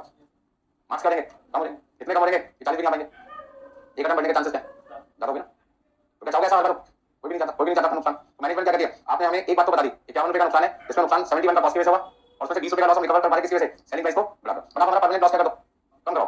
हमने कहा तरीका क्या है, मटेरियल कॉस्ट को रिड्यूस करो, लेबर कॉस्ट को क्या करो रिड्यूस, ओवरहेड कॉस्ट क्या करो रिड्यूस। अच्छा लेबर कॉस्ट क्यों भाई, 4 घंटे वाला काम कितनी देर में होगा, 5 घंटे में, क्यों वर्कर अनस्किल्ड है, ट्रेनिंग नहीं मिली, ये तो सारा काम कैसे शुरू करते हैं कैसे खत्म करते हैं, मटेरियल कहां से लेना कौन सा यूज करना कब यूज करना है, वो सारी चीजें ट्रेनिंग दी जाए तो उसकी एफिशिएंसी क्या होगी बढ़ेगी ना। और जैसे उसकी एफिशिएंसी बढ़ेगी स्किल बढ़ेगा और सारा काम वापस मटेरियल 5 किलोग्राम में लेबर का काम 5 घंटे के कितने में होने लगेगा, 4 घंटे में आपकी कॉस्ट जो बढ़ेगी वापस बढ़ेगी कम हो जाएगी और अगली बार नुकसान क्या होगा खत्म हो जाएगा, क्या हो सकता है कम हो जाए पूरा खत्म ना हो। अब मटेरियल का चलो हमें पता लग गया 6 किलोग्राम की जगह 5 किलोग्राम में काम कैसे होना है, और ये नहीं समझना कि जो मटेरियल 20 रुपए का मिला था वो कितना मिला 21 में मिला, तो 1 रुपए मटेरियल महंगा क्यों मिला, मटेरियल कॉस्ट 126 रुपए बढ़ रही है, उसमें 126 रुपए बढ़ने के दो कारण दिखाई दे रहे हैं, दो वजह दिखाई दे रही है। पहली इन्फ्लेशन प्राइस इन्फ्लेशन, मतलब मटेरियल 20 वाला कितने में मिला 21 में मिला, और दूसरा नुकसान क्वांटिटी 5 किलोग्राम की जगह क्या लगी, एक तो सामान भी ज्यादा लगा और पैसे भी ज्यादा दिए, दोनों की वजह से कॉस्ट क्या होगी बढ़ गई। तो मटेरियल कैसे कम लगे उसके लिए तो अपनी फैक्ट्री में जाकर वर्कर को ट्रेनिंग देगा, नुकसान को क्या करवाना है कम करवाना है, मटेरियल रिसीव करने से पहले क्वालिटी क्या करनी है चेक करनी है, ये तो मेरा अंदर का काम है इंटरनल मैटर है। पर प्राइस को बढ़ाने का काम मैंने थोड़ी किया, प्राइस को बढ़ाने का काम किसने किया सप्लाई ने, तो मुझे सप्लाई से दोबारा बात करनी पड़ेगी क्योंकि आपने पिछली बार 20 में दिया था इस बार 21 में क्यों दे रहे हो, वो कहते हैं पीछे से मटेरियल महंगा हो गया, पीछे का मतलब उनको सप्लाई करते मटेरियल उन्होंने मटेरियल रेट क्या कर दिया बढ़ा दिया, और मटेरियल रेट बढ़ने की एक वजह से पेट्रोल के दाम डीजल के दाम फ्यूल चार्जेस, यदि फ्यूल का रेट 1 लीटर पर 10 रुपए बढ़ जाए तो वो फ्यूल कहां का यूज होगा, वो सामान गांव में बंद होगा खेतों में, खेतों से कहां पे आएगा शहर में आएगा, शहर से डायरेक्टली आपको थोड़ी मिलेगा, वहां से 1 यूनिट पे जाएगा, दूसरी यूनिट पे जाएगा, तीसरी यूनिट पे जाएगा, चौथी यूनिट पे आपको मिलेगा, मतलब 3-4 जगह अलग अलग जाने के बाद आपको मिलेगा। जितनी बार वो ट्रांसपोर्टेशन यूज होगा वो सामान को आप तक पहुंचाने में उतनी बार रेट क्या होगा बढ़ जाएगा, क्योंकि हर बंदे ने 1 लीटर पे 10 रुपए का दिए होंगे फालतू दिए होंगे ना। बात समझ में आ रहा है, तो सपोज करते हैं आप दिल्ली शहर में रहते हैं और मान लीजिए हरियाणा से कोई सामान आना था, हरियाणा से दिल्ली आने में मान लीजिए सपोज करते हैं 60 किलोमीटर 70 किलोमीटर का डिस्टेंस है और बीच में हमने 3 बार अलग अलग ट्रांसपोर्ट सिस्टम यूज किया, तो तीनों लोग हमसे क्या लेंगे फ्यूल चार्जेस के पैसे क्या लेंगे एक्स्ट्रा चार्ज करेंगे, तो वो सामान जो हमें पहले 20 रुपए में मिलता था वो बढ़कर कितने में मिला 21 में मिला। तो कई बार ऐसा होता है कि हम प्राइस को घटा पाते हैं, कई बार हमारे पास प्राइस घटाने का कोई रास्ता बस नहीं, तो हमने कहा भाई सप्लाई से क्या ये रेट वापस 21 से 20 हो सकता है, साफ साफ मना कर दिया। अब ऐसे में क्या करना चाहिए, हार मान लेनी चाहिए नहीं, आपको मार्केट सर्च करनी चाहिए कि ये बंदा जो मटेरियल जिस समय किसका खरीद रहा हूं ये कहां से खरीदता होगा, वहां पहुंच जाओ, ये तो प्रॉफिट कमा होगा। यदि जिस बंदे से ये खरीदता डायरेक्टली मैं वहां उसके पास पहुंच जाऊं तो मुझे रेट क्या मिलेगा कम मिलेगा ना, मैं यहां से मटेरियल खरीद रहा हूं ये मुझे किसका दे रहा है, ये यहां पर 19 का खरीदा था, यदि मैं इसके पास ना जाके यहीं पहुंच जाऊं तो मेरा मटेरियल तो 20 रुपए का लगता था वापस कितने का आएगा 20 से भी कम है, और इसके लिए आपको दिमाग लगाना पड़ेगा, मेहनत करनी पड़ेगी, और ऐसे रास्ते ढूंढ के कंपनी को बताओगे तो आपका प्रमोशन क्या जल्दी है आपका तो है अमाउंट क्या मिलेगा ज्यादा। आपने देखोगे बहुत सारे कंटेंट कई सालों में थोड़ा बहुत इंक्रीमेंट कर पाते हैं, 1 लाख से 1.5 लाख तक भी पहुंचते हैं, कई लोग क्या करते हैं 2 महीने 4 महीने के अंदर ही 2 लाख से 6 लाख तक पहुंच जाते हैं, वो ऐसा कुछ चमत्कार तो करके दिखाओ। आप यहाँ पे 21 रुपए बैठे हुए, दूसरा बंदा कहता है जहां से लेके आता मैं वहीं पहुंच जाता हूं, इसका पत्ता खत्म, 20 वाला सामान कितने लेके आऊंगा 19 वाला आऊंगा, यदि 1 लाख किलोग्राम मटेरियल लाता हूं तो 2 रुपए के साथ 2 लाख रुपए का फायदा नहीं होगा, कंपनी वाले को क्या दूंगा कि मैं 2 लाख रुपए मटेरियल आपको सस्ता दिला सकता हूं, 1 लाख रुपए मुझे दे दो 1 लाख रुपए आपका फायदा, कंपनी वाले कहते हैं ठीक है हमारे को क्या दिक्कत है मटेरियल तो सस्ता मिल रहा है, तो ऐसे रास्ते बताओ ऑप्शन बताओ कंपनी में तब तो आपको कोई नाम होगा, तो फिर जैसे जाते वैसे लोग वापस आ जाओगे कोई फायदा नहीं, तो नए नए रास्ते आपको ढूंढने पड़ेंगे अपना प्रमोशन करने के लिए। किसी कंपनी में आपको लाख रुपए सैलरी मिलेगी, आप उस कंपनी में कम से कम 25-30-40 लाख का काम करोगे तब आपको कितने मिलेंगे 1 लाख, और आप उस कंपनी का 1 करोड़ का फायदा कराओगे तब जाके आपको क्या मिलेंगे 2-4 लाख 5 लाख रुपए मिलेंगे। और ये नहीं है कि आपने एक बार जाके सैलरी परमानेंट 5 लाख हो गई, पता चला 1 साल तक कोई फायदा नहीं कर रहे, कंपनी के लिए आपको कोई जरूरत नहीं उसी कंपनी में घूम सकते हो, बस समझ में आ रही, तो लगातार कंटीन्यूअसली बेसिस पे आपको करना पड़ेगा, नए नए ऑप्शन ढूंढने पड़ेंगे, बस समझ में आ रही। तो ऐसे जब आप इंटरव्यू देने जाओगे लोग पूछेंगे ना आपसे कंपनी की कॉस्ट बजट कैसे घटाओगे, तो हमें नहीं पता, दूसरी कंपनी में जाओगे वहां तक लो जॉब नहीं लगेगी ना, आपको ऐसे देंगे बताने पड़ेंगे, तो थोड़ा समझदारी से काम करना, सबको मत बता देना, तो बंदा आपकी सारी नॉलेज ले लेगा और खुद ही अपनी सैलरी बढ़वा लेगा, आप वहीं करेंगे ठीक है। तो सारे लोगों को उसने बताने अपनी सारी चीजें बतानी अपनी तरीके हैं, हम आपको करके दिखा देंगे, बस कैसे करेंगे किसी को नहीं बताना। तो पहला पॉइंट है कि मटेरियल 6 किलोग्राम से 5 किलोग्राम लेके आना है, इसके लिए क्या करना पड़ेगा क्वालिटी को चेक करना पड़ेगा और क्या करोगे वर्कर को ट्रेनिंग दोगे ताकि मटेरियल की वेस्टेज जाओ। दूसरा सप्लाई बदल लो, यदि सप्लाई 20 रुपए में नहीं देता आपको सामान तो दूसरे सप्लाई के पास जाओ, जिस सप्लाई से आप खरीदते हो वो कहां से खरीदता है उसके पास पहुंच जाओ, पता लगाओ, ढूंढना तो पड़ेगा ना। अब मालिक के पास जाओगे जैसे आप 21 का वो भी बताएगा मैं किस खरीद के लाता हूं, उसका जो बंदे काम करेंगे उसको शाम को चाय पिलाओ, होल्डिंग का दूध पे साइड उसका मान दो, तो पैसे तो पता लगा कि बंदा कहां से सामान खरीदता है, पता लगा वहां पहुंच जाओ, बस समझ आ गई सबको। तो यदि 2 लाख का फायदा 50 रुपए 100 रुपए 200 रुपए 1000 रुपए खर्च करके क्या करा आपका कुछ भी तो ढूंढना पड़ेगा ना। चलिए सारी चीजें नोट कर ली सबने। अच्छा एक बात बताओ यहाँ पे कितने वेरिएंसेस आपको दिखाई दिए, कितने वेरिएंस आपको दिखाई दे रहे हैं, लोगों की आंखें खोल के नहीं बताया कितने 5 ही तो वेरिएंस है, एक मटेरियल कॉस्ट वेरिएंस, दूसरा लेबर कॉस्ट वेरिएंस, तीसरा ओवरहेड कॉस्ट वेरिएंस, चौथा प्रॉफिट वेरिएंस और लास्ट कौन सा है सेल्स वेरिएंस। तो यदि आपसे एग्जाम में पूछा जाए टाइप्स ऑफ वेरिएंस कितने हैं, टाइप्स ऑफ, तो आप क्या कहोगे सर वैसे तो 3 है, एक कॉस्ट वेरिएंस है, एक आपका सेल्स है और एक आपका प्रॉफिट है। प्रॉफिट कौन कहते हैं मार्जिन। अच्छा कॉस्ट कौन 3 पार्ट में डिवाइड करते थे, एक हमारी होगी मटेरियल कॉस्ट, दूसरा आपके पास है लेबर कॉस्ट और तीसरा आपके पास क्या फिर ओवरहेड कॉस्ट को 2 पार्ट में डिवाइड कर सकते हैं, एक आपके पास हो सकता है फिक्स्ड ओवरहेड कॉस्ट और दूसरा आपके पास कर सकते हैं वेरिएबल ओवरहेड कॉस्ट। आगे बढ़कर इसमें अब क्वेश्चन है कि क्या हमें सारे वेरिएंस एक साथ पढ़े, तो डिपेंड करता है कि कौन सा बंदा कौन सा कोर्स कर रहा है। यदि कोई पर्सन सीए में कर रहा है तो उसे 3 बार कॉस्टिंग पढ़नी पड़ती है अपनी लाइफ में, ग्रुप 1 में, ग्रुप 2 में और ग्रुप 3 में। 4 ग्रुप होते हैं, 2 इंटरमीडिएट के 2 फाइनल के। तो फाइनल का जो ग्रुप 1 होता है उसको किस नाम से जानते हैं? ग्रुप 3। जो बच्चा सीए में ग्रुप 1 कर रहा है उसकी लाइफ सबसे आसान है, उसको सिर्फ मटेरियल कॉस्ट वेरिएंस और कौन सा वेरिएंस करना है? लेबर कॉस्ट वेरिएंस, बाकी वेरिएंस नहीं पढ़ने। अच्छा, जब ग्रुप 2 और ग्रुप 3 में आएंगे तो सारे के सारे छोटा सा वर्ड यूज होगा ऑल, मतलब सारे वेरिएंस आपको पढ़ने। कौन सा अच्छा पढ़ेगा वो आपको देखना पड़ेगा। ऑल का मतलब जितने वेरिएंस है, 1 2 3 4 ये हो गए 5 और ये आपके पास हो गया 6। ठीक है, अब आपको कैसे ग्रुप 2 में भी पढ़ा दें, ग्रुप 3 में भी पढ़ा दें और सारे के सारे वेरिएंस ऐसा ग्रुप लेवल। ग्रुप 3 का मतलब फाइनल एडवांस लेवल आ जाएगा आपका। चीजें वही होंगी सारी, नंबर ऑफ लेक्चर 2 4 होंगे बढ़ जाएंगे, मतलब जितना इंटरमीडिएट में पढ़ोगे उतना फाइनल में तो पढ़ने पड़ना है। 2 3 4 लेक्चर आपके क्या देंगे, एडवांस वाले क्वेश्चन के बढ़ जाएंगे। अच्छा, जो बच्चा सीए कर रहा है, कई बार दोनों कोर्स भी करते हैं बच्चे, उनको से कहां पे पढ़ना है? ग्रुप 1 में, क्योंकि उनके नए सिलेबस में कॉस्टिंग फाइनल में से हटा दी गई, तो खाली कहां पढ़ने? ग्रुप 1 में। और ग्रुप 1 में अभी जो सिलेबस चल रहा है एट प्रेजेंट उसमें से कौन कौन से वेरिएंस है? मटेरियल, लेबर और ओवरहेड कॉस्ट। तो नया सिलेबस उनका आएगा तब पता लगेगा कि भाई बाकी के सारे वेरिएंस हैं भी या नहीं। तो एट प्रेजेंट जो लोग सीए कर रहे हैं उनको से कितने वेरिएंस पढ़ने हैं? Material cost variance, labour cost variance and overhead. कई बच्चे ऐसे होते हैं दोनों कोर्स करते होते हैं, तो पता लगाना होगा कौन से कोर्स में क्या पढ़ के जाना आपको। यदि मैं आपसे पूछूं आपको क्या पढ़ के जाना है ग्रुप 1 वाले बच्चों को, तो आप क्या कहोगे? मटेरियल वेरिएंस और लेबर वेरिएंस। तो सीए में कर रहे हैं, जो लोग साथ में सीए भी कर रहे हैं, खाली सीए कर रहे हैं, उनको मटेरियल लेबर और क्या करना है? ओवरहेड। ये सारी बातें मैं इसलिए बता रहा हूं, कई बच्चे क्या होते हैं एक दूसरे से पूछते हैं, हमारा सीए में करता है, सीए करता है या सीए करता है तो सीए में, फिर फोन आता है मेरे पास, आपने पूरा नहीं पढ़ाया, वो तो ओवरहेड भी कर रहा है, हमसे क्या करते हैं? मटेरियल और लेबर। तो बताना पड़ेगा ना उनको क्या पढ़ना क्या नहीं पढ़ना। जब आप ग्रुप 2 में जाओगे तब आप उसको फोन करना, हम सब कुछ पढ़ रहे हैं, तूने से क्या पढ़ा? 3 पढ़ा। ठीक है ना, तो इसमें कोई लड़ाई झगड़ा नहीं है, इंस्टीट्यूट जैसे डिसाइड करेगा वैसे काम आपको करना पड़ेगा। कोई दिक्कत इसमें किसी को फोन ना करके परेशान करने के लिए नोट कर लीजिए बराबर से। अच्छा, एक बात बताओ, वेरिएंस एनालिसिस में वेरिएंस का मतलब क्या हुआ? क्या बताओगे? वेरिएंस का मतलब क्या हुआ? डिफरेंस। वेरिएंस का मतलब है difference between estimated value and actual value. और एनालिसिस का मतलब डिटेल एनालिसिस का मतलब क्या हुआ? हमें उसके रीजन ढूंढ के मैनेजमेंट को बताना है कि कौन कौन सी वजह से फायदा हुआ, नुकसान हुआ और उसका क्या सॉल्यूशन है। सॉल्यूशन को बताना पड़ेगा। आप डॉक्टर के पास गए, उसने आपकी बीमारी तो बता दी, वो कहते हैं भाई साहब जा सकते हो आप, तो आप क्या कहोगे? तो 1000 रुपये मैंने वापस कर। ये तो मुझे पता था, मेरे को फीवर है इसलिए मैं तुम्हारे पास आया हूं। फीवर क्यों है उसने मुझे बता दी, हमने कहा दवाई तो दे, वो कहता मुझे नहीं पता। तो ऐसे डॉक्टर के पास जाके क्या फायदा? बस समझो, तो डॉक्टर वही अच्छा है जो आपकी बीमारी को डायग्नोस भी करे और उसका इलाज भी करे। तो यदि हमारा कॉस्ट अकाउंटेंट बीमारी तो बता रहा है कि नुकसान कहां कैसे हुआ और उसका सॉल्यूशन नहीं बता रहा, तो काम वहीं का वहीं जाएगा ना। उसको दूर करने के लिए क्या करना पड़ेगा? हमें ट्रीटमेंट भी बताना पड़ेगा। तो एनालिसिस में दो काम आ गए, प्रॉब्लम क्या है वो बताओ और उसका सॉल्यूशन क्या है वो भी समझो। कोई दिक्कत इसमें? क्लियर सबने? चलिए एक छोटा सा एग्जांपल देता हूं आपको समझाने के लिए। हम लेके चलते हैं इसको मटेरियल कॉस्ट वेरिएंस को। और मटेरियल कॉस्ट वेरिएंस में हमें सबसे पहले दो छोटी छोटी वैल्यू को ढूंढना है। कौन कौन सी? एक एस्टिमेटेड वैल्यू और एस्टिमेटेड कॉस्ट है, तो दूसरी कौन सी है? Actual cost. अभी मैंने आपके सामने प्रीवियस एग्जांपल दिया था, उसमें बता सकते हो मटेरियल कॉस्ट को निकालने के लिए मैंने क्या फॉर्मूला यूज किया था। फॉर्मूला क्या यूज किया था? मैं किसी भी चीज को निकालने के लिए कोई ना कोई तो फॉर्मूला यूज होता होगा ना। तो आपने किसको किससे मल्टीप्लाई किया था यार? कुछ मटेरियल कॉस्ट को निकालने के लिए आपने क्या किया था? किलोग्राम को रेट से क्या किया था? मल्टीप्लाई किया था। रेट भी बोल सकते हैं, प्राइस भी बोल सकते हैं। रेट भी बोल सकते हैं, प्राइस पर किलोग्राम कहते हो या रेट पर किलोग्राम। तो यहाँ पे फॉर्मूला यूज होगा, और यहाँ पे एक क्वांटिटी आपने यूज किया और दूसरा रेट कह सकते हैं या फिर प्राइस। ऐसे यहाँ पर भी क्वांटिटी और आपने क्या यूज किया? प्राइस। कोई दिक्कत इसमें? अब क्वांटिटी दोनों सेम है या अलग अलग है? अलग थी। एक क्वांटिटी थी 5 किलोग्राम और दूसरी क्वांटिटी कितनी थी? 6 किलोग्राम। एक जगह प्राइस कितना था? 20 रुपये पर किलोग्राम। मैंने उसी को बेस ले लिया क्योंकि बाद में नहीं वैल्यू दूंगा तो कंफ्यूजन हो सकती है। ठीक है ना। मैनेजमेंट ने आपसे पूछा कि आपका खर्चा आना कितना चाहिए था। मैंने कहा 5 किलोग्राम का 20 रुपये के हिसाब से खर्चा आना था 100 रुपये, आया कितना? 126 रुपये। इसका कहीं ना कहीं मेरी जो कॉस्ट है वो 26 रुपये ज्यादा लग गई। तो 26 रुपये की कॉस्ट ज्यादा लगी है, इसका नाम क्या रखूं? बताओ इसका नाम क्या रखूं? तो इसका नाम रखूंगा मटेरियल कॉस्ट वेरिएंस 26 रुपये फेवरेबल या एडवर्स? क्या कहते हो? जो बच्चा एडवर्स बोल रहा है, ऐसे कितने लोग हैं क्लास में? तो लास्ट में स्पेक्स लगा कर वैसे बोल रहे एडवर्स का है। क्यों? क्योंकि 100 रुपये वाला काम कितने में हुआ? 126 में हुआ, मतलब 26 रुपये का आपका नुकसान हो गया। नुकसान को क्या कहते हैं? एडवर्स। एडवर्स हो गया। अब मैनेजमेंट ने पूछा कि आपने नुकसान तो बता दिया 26 रुपये का, नुकसान क्या हुआ ये भी बता दो और इसका सॉल्यूशन कैसे होगा वो भी बता दो। तो 3 काम हो गया ना। पहला काम क्या है? लॉस कितना हुआ या प्रॉफिट कितना हुआ, दूसरा उसकी वजह क्या है और तीसरा उसका समाधान क्या है। ठीक है ना। तो अभी हम यहाँ पर से दो बातें करेंगे, लॉस कितना, उसके रीजंस क्या। तो 26 रुपये का जो नुकसान हुआ उसमें पहला नुकसान मुझे क्या दिखाई दे रहा है? क्वांटिटी का डिफरेंस। पहला डिफरेंस क्या है? क्वांटिटी। लिखो क्वांटिटी डिफरेंस। क्वांटिटी चेंज कर सकते हैं, चेंज इन क्वांटिटी कर सकते हैं। आप लिख सकते हैं चेंज इन क्वांटिटी। क्वांटिटी की वजह से यदि आपको नुकसान मिले, नुकसान दिखाई दे, तो उसका कोई ना कोई नाम होना चाहिए। मटेरियल 20 रुपये वाला आपको कितना में मिला? 21 में मिला। तो यहाँ जो आपको डिफरेंस दिखाई दे रहा है वो चेंज इन क्या प्राइस है। मैनेजमेंट को क्या बोला? कंपनी के मालिक को हमने क्या बोला? जिसने हमें रखा है अपॉइंट किया, जब आप तो उसी को देंगे ना। तो 126 रुपये का आपने सामान खरीदा 100 रुपये वाला, उससे 26 रुपये का नुकसान हुआ। तो 26 रुपये के नुकसान की दो वजह दिखाई दे रही है। पहली वजह क्या है? क्वांटिटी, और दूसरी वजह क्या है? प्राइस। क्वांटिटी की वजह से कितना नुकसान हुआ उसे हम कहते हैं मटेरियल क्वांटिटी वेरिएंस।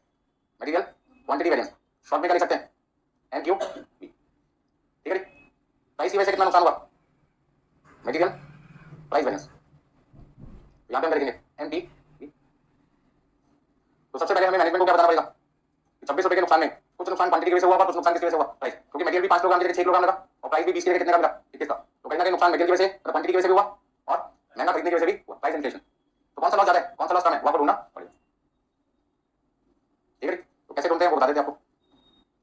पहला पॉइंट आपके पास क्या है, जब आप मटेरियल कॉस्ट वेरिएंस निकालते हैं तो सबसे पहला जो ब्रेकअप है वो है मटेरियल प्राइस वेरिएंस और दूसरा कौन सा है, मटेरियल क्वांटिटी वेरिएंस। 26 रुपए का ये जो लॉस हमें दिखाई दिया है, हमें इसकी वजह ढूंढनी है कि 26 रुपए में कितना नुकसान प्राइस की वजह से हुआ, कितना क्वांटिटी की वजह से। तो प्राइस का जब लॉस निकालोगे तो फॉर्मूला कोई ना कोई होगा। तो फॉर्मूला आपके पास क्या है, actual quantity multiply by standard price minus, कौन सा वेरिएंस ढूंढ रहा, प्राइस का डिफरेंस ढूंढ रहा ना, वेरिएंस वाला डिफरेंस, किसका difference, price variance, price variance का क्या, प्राइस का डिफरेंस। एमपीवी का पूरा नाम क्या होगा, material price variance. Material price variance मतलब मटेरियल में जो प्राइस का वेरिएंस है वो कितना है। तो यहाँ पे आपको जो वेरिएंस ढूंढना है वो किसका ढूंढना है, प्राइस का। दूसरा केस क्या है, क्वांटिटी। यहाँ पे आप देखेंगे standard quantity for actual output, standard quantity for actual output minus actual quantity multiply by standard price. Quantity variance क्यों का मतलब, क्वांटिटी वी का मतलब डिफरेंस, क्वांटिटी का डिफरेंस बताना है तो सिर्फ आपको क्वांटिटी का डिफरेंस देखना चाहिए। एक जगह प्राइस का डिफरेंस चाहिए, दूसरी जगह किसका डिफरेंस चाहिए, क्वांटिटी का। अब ध्यान से देखिए एक्चुअल क्वांटिटी कितनी थी क्वेश्चन में, 6 किलोग्राम थी। एक्चुअल क्वांटिटी कितनी थी क्वेश्चन में, 6 किलोग्राम।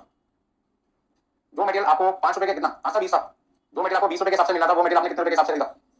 उसका मतलब 6 किलोग्राम मटेरियल 20 वाला किस में खरीदोगे तो हर 1 किलोग्राम पे कितने रुपए का नुकसान है, 1 रुपए का नुकसान है। तो 1 रुपए का लॉस हो गया, लॉस का मतलब माइनस लिख सकते हैं आप इसे, माइनस 1 हो गया ना। 20 वाला सामान 21 में मिल रहा है, इस वाला 1 रुपए सामान महंगा मिल रहा है, तो कितने रुपए का नुकसान हो गया, 6 रुपए का नुकसान हो गया। अब इसे ऐसे नहीं लिखोगे माइनस 6, आप इसे क्या लिखोगे, ₹6 माइनस 6 रुपए लिख के आना।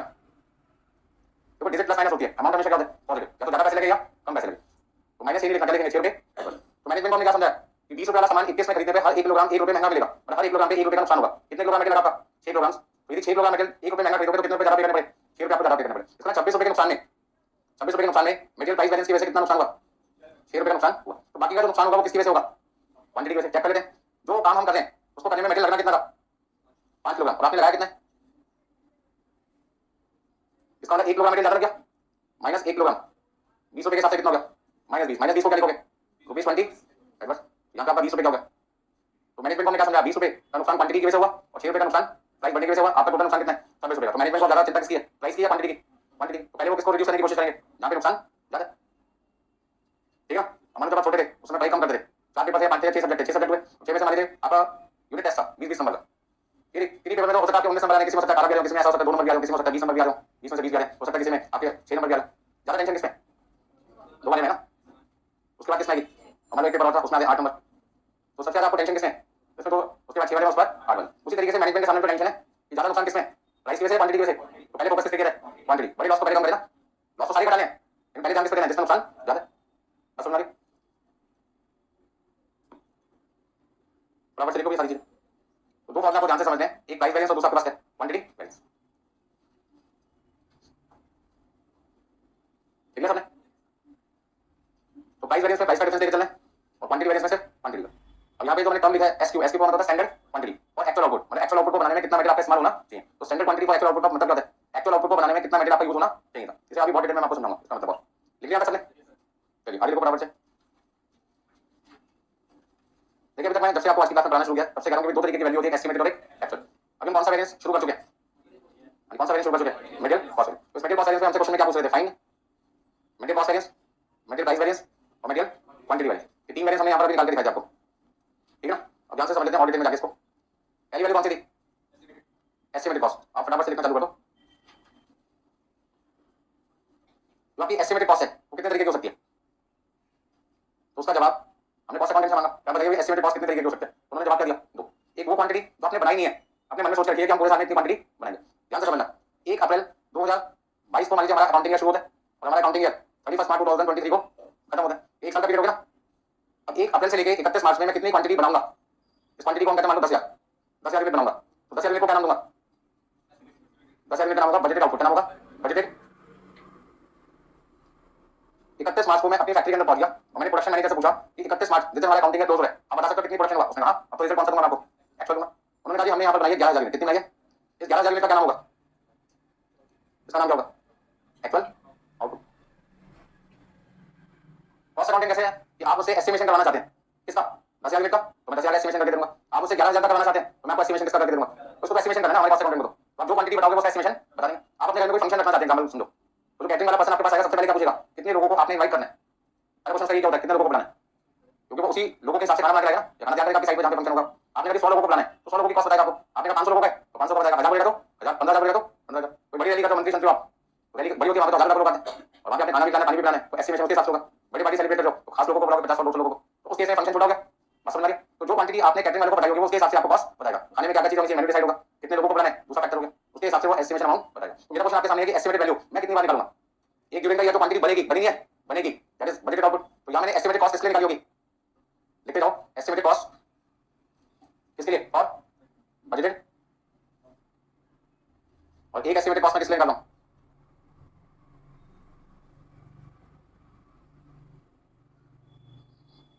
आपके हिसाब से क्या लगता है, आपके हिसाब से क्या लगता है मुझे जब कॉस्ट वेरिएंस निकालना होगा, जब कॉस्ट वेरिएंस निकालना होगा, कॉस्ट वेरिएंस पर कॉस्ट का डिफरेंस निकालना होगा, तो कौन सी कॉस्ट को कंपेयर करूंगा, मेरे पास इस समय तीन कॉस्ट आ गई, estimated cost for budgeted output, estimated cost for actual output, और तीसरा कौन सी कॉस्ट है, actual cost for actual output.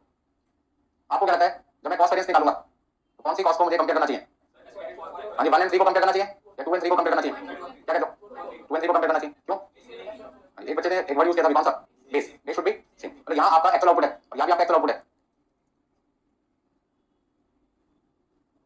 कभी भी कंपैरिजन करते हैं, सबसे फर्स्ट मैं आपको बता रहा हूं, सबसे क्या बोल रहा हूं, दो चीजों का कंपैरिजन सही का माना जाता है, तो कंपैरिजन करने के लिए बेस होगा वो होना चाहिए सेम, तो बेस शुड बी सेम, अब यहां पे बेस क्या है, एक्चुअल आउटपुट, कौन सा बेस है आपका, एक्चुअल आउटपुट। तो पॉइंट ये बनता है कि हमें इस क्वेश्चन के अंदर क्या जानकारी दे रखी होगी और हमें क्या काम करना है, तो एग्जाम में क्वेश्चन मिलेंगे उसमें क्या क्या इंफॉर्मेशन आपको दे रखी होगी, लिखते जाओ आप भी फटाफट से क्या क्या चीजें गिवन होगी। हाँ जी पहला पॉइंट आपके पास क्या गिवन होगा, estimated cost for budgeted, budgeted output, इतना बड़ा नाम देने में बहुत टाइम लगता है, हमने शॉर्ट नाम कर दिया बजटेड। दूसरा हमें क्वेश्चन में क्या देखा होगा,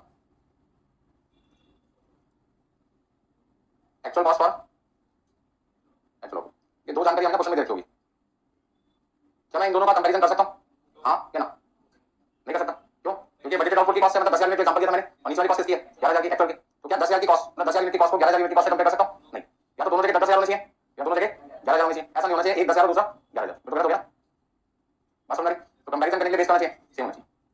तो अब आपको क्या करना पड़ेगा, फाइन क्या करना पड़ेगा, सबसे पहले कैलकुलेट करना पड़ेगा आपको, एस्टिमेटेड कॉस्ट फॉर, जो चीज हमें चाहिए वो दे रखा है तो ठीक है, नहीं दे रहा तो फिर क्या करो, ठीक है ना, estimated cost for actual output ये हमें फाइन करना पड़ेगा, फाइन करने के लिए थोड़ी सी मेहनत करनी पड़ेगी, एडजस्ट का नाम कर देते हैं, इसको बोल देते हैं standard cost for actual output, estimated cost for actual output भी बोल सकते हैं, आप इसका दूसरा नाम भी लिख सकते हैं standard cost for actual output. तो हमने तीनों नाम अलग अलग कर दिया ताकि एस्टिमेटेड में आपस में आप कंफ्यूज ना हो। तो बजटेड आउटपुट की एस्टिमेटेड कॉस्ट को हम कहते हैं बजटेड कॉस्ट, एक्चुअल आउटपुट की एस्टिमेटेड कॉस्ट को हमने नाम दे दिया स्टैंडर्ड कॉस्ट। रिपीट करो, तीसरा पॉइंट देखिए थोड़ी सी काम है, यही लिख देता हूं मैं, मटेरियल कॉस्ट वेरिएंस किसके बराबर होता है, मटेरियल प्राइस वेरिएंस और मटेरियल क्वांटिटी वेरिएंस। तो कॉस्ट में फ्लक्चुएशन आने की दो वजह दिखाई दी, या तो क्वांटिटी या फिर क्या था प्राइस, तो कितना नुकसान कितना फायदा प्राइस की वजह से होगा, फायदा भी हो सकता है नुकसान भी हो सकता है, यदि 5 रुपये वाला सामान 6 में मिले तो नुकसान है, 5 वाला सामान 4 में मिले तो फायदा, तो प्राइस की वजह से फायदा भी हो सकता है नुकसान भी हो सकता है, ऐसी क्वांटिटी का फायदा भी हो सकता है क्वांटिटी का नुकसान, यदि 10 किलोग्राम की जगह 11 किलोग्राम हो जाए तो नुकसान है, 10 किलोग्राम वाला काम यदि 9 किलोग्राम हो जाए तो फायदा, ऐसा हो सकता है कि 10 की जगह 9 में काम हो सकता है, यदि वर्कर वेस्टेज क्या करे पहले से काम कर दे, पिछली बार जो वर्कर काम कर रहा था 10 किलोग्राम में सामान बना रहा था, हमने वर्कर को निकाला नए वर्कर को रखा तो मोर स्केल वर्कर था, उसे पता था काम का नुकसान होता है कैसे काम कर सकते हैं, उसने वो काम 10 वाला कितने में कर दिया 9 किलोग्राम में, तो मटेरियल की वेस्टेज 1 किलोग्राम क्या हुई कम हो गई, फायदा हो गया। तो क्वांटिटी वेरिएंस फेवरेबल भी हो सकता है, क्वांटिटी वेरिएंस एडवर्स भी हो सकता है, प्राइस वेरिएंस एडवर्स भी हो सकता है, प्राइस वेरिएंस फेवरेबल, मतलब कोई भी वेरिएंस फेवरेबल भी हो सकता है एडवर्स भी हो सकता है, क्लियर है सबने। तो यदि मैं आपसे पूछूं आज की क्लास में क्या क्या आपने सीखा, क्या क्या जवाब देना चाहोगे, हमने अभी कभी भी हमें दो चीजों का डिफरेंस निकालना है, तो एक आपकी होगी एस्टिमेटेड वैल्यू, दूसरी कौन सी होगी एक्चुअल, पर कंपैरिजन के टाइम उनका बेस करना चाहिए, यदि एक्चुअल वैल्यू एक्चुअल क्वांटिटी की है तो एस्टिमेटेड वैल्यू भी एस्टिमेटेड की होनी चाहिए, एक्चुअल की होनी चाहिए एक्चुअल की। तो पहला पॉइंट है कि क्वेश्चन में आपको एस्टिमेटेड इंफॉर्मेशन किसकी तरह की होगी बजटेड आउटपुट की, और आपको निकालना किससे पड़ेगा एक्चुअल पे, तो पहला स्टेप क्या है एस्टिमेशन जो बजटेड आउटपुट का दे रखा होगा उसे कन्वर्ट करना पड़ेगा, ट्रांसफर करना पड़ेगा, चेंज करना पड़ेगा किसमें एक्चुअल आउटपुट में, ताकि आप उसे एक्चुअल से कंपेयर कर सकें, बेस को सेम कर सकें। दूसरा पॉइंट यहाँ पे कितने तरीके के वेरिएंस हैं टोटल, तो हमने देखा एक था मटेरियल, दूसरा था लेबर, तीसरा वेरिएबल ओवरहेड, चौथा फिक्स्ड ओवरहेड, फिर आपका था सेल्स और लास्ट कौन सा था मार्जिन, मार्जिन का दूसरा नाम है प्रॉफिट, तो 6 वेरिएंस हो गए, ठीक है। ग्रुप 1 में जो बच्चा सीएम में कर रहा है उसको से मटेरियल कौन सा पढ़ना है लेबर, ग्रुप 2 फाइनल में जाएगा छोटा सा एक बार यूज किया ऑल सारे वेरिएंस करना, ठीक है ना। जो बच्चा सीए कर रहा है उसे ग्रुप 1 में क्या करना है मटेरियल लेबर एंड ओवरहेड, जो भी सिलेबस है उसके साथ, तो मैं इंटरमीडिएट के हिसाब से बात करूंगा अभी, तो जो बेसिक लेक्चर है वो ग्रुप 1 ग्रुप 2 फाइनल सब में करेंगे सेम है, जैसे जैसे लेवल बढ़ता रहेगा कुछ कुछ लेक्चर्स होंगे ऐड होते जाएंगे। चलिए छोटा सा एग्जांपल शुरू करते हैं, मैंने कहा भाई आपको एग्जाम में दो तरीके का डाटा दे रखा होगा, एक एक्चुअल और दूसरा कौन सा है बजट, एक बजट है एक एक्चुअल है, कोई भी नाम पहले हो सकता है एग्जाम में, और नॉर्मली पहले कौन सी इंफॉर्मेशन होती है बजट की, बाद में किसकी होती है एक्चुअल, क्योंकि 1 अप्रैल से 31 मार्च में 1 अप्रैल से 31 मार्च का एस्टिमेशन पहले होगा और 31 मार्च आने के बाद आपको एक्चुअल पता लगेगा, पेपर देने के बाद पहले एक्चुअल चला था एस्टिमेटेड, एस्टिमेटेड आता है, रिजल्ट तो 2 महीने 2.5 महीने बाद आएगा ना। तो ध्यान दीजिए बजट में हम सबसे पहले बात करते हैं, हमारे पास दो तरीके की क्वांटिटी रखी होगी एसक्यू और ईक्यू, एसक्यू का मतलब स्टैंडर्ड क्वांटिटी और ईक्यू का मतलब एक्चुअल क्वांटिटी। अच्छा प्राइस भी दो तरह के होंगे, SP standard price, AB actual price, सबका फुल फॉर्म मैं लिखा दूंगा अभी आपको। क्यू का मतलब तो क्वांटिटी है, ई का मतलब प्राइस, एस का मतलब standard, standard quantity, standard price, actual quantity, actual price. मान लो कोई प्रोडक्ट हम बना रहे हैं, उसे बनाने में हम मटेरियल यूज कर रहे हैं, तो मटेरियल मेरा इनपुट है, मटेरियल मेरा क्या है, इनपुट है। दो तरीके का इनपुट यूज कर रहे हैं, मटेरियल ए और मटेरियल बी। मटेरियल तो बहुत सारी यूज हो सकता है किसी प्रोडक्ट को बनाने में। अब जैसे मान लो रिमोट कंट्रोल में बना रहा हूं, तो उसमें व्हाइट प्लास्टिक भी यूज हो रही है, ब्लैक प्लास्टिक भी यूज हो रही है, तो प्लास्टिक मटेरियल है, व्हाइट प्लास्टिक एक मटेरियल हो गया, ब्लैक प्लास्टिक दूसरा मटेरियल हो गया। तो मान लीजिए यहाँ पर दो तरीके के मटेरियल यूज हो रहे हैं, दोनों का जो सम होगा क्वांटिटी का वो आपके पास आ जाएगा टोटल इनपुट का नाम आ जाएगा। अब टोटल इनपुट की जगह क्या नाम दे सकते हैं, स्टैंडर्ड इनपुट का नाम दे सकते हैं। इनपुट का मतलब क्या है, इनपुट का मतलब है वो क्वांटिटी मटेरियल की जो वर्कर ने मुझसे मंगवाई है, इतना सामान मुझे लाकर दे दो, मैंने लाके दे दिया। अब जो सामान वर्कर को लाके दिया होगा हो सकता है उसमें से कुछ ना कुछ नुकसान कर दे, लॉस भी हो सकता है, तो आप उसको क्या नाम दोगे, स्टैंडर्ड लॉस या नॉर्मल लॉस भी कह सकते हैं, जो लॉस आपने सोच के रखोगे। तो आपके पास क्या रहेगा, स्टैंडर्ड। अब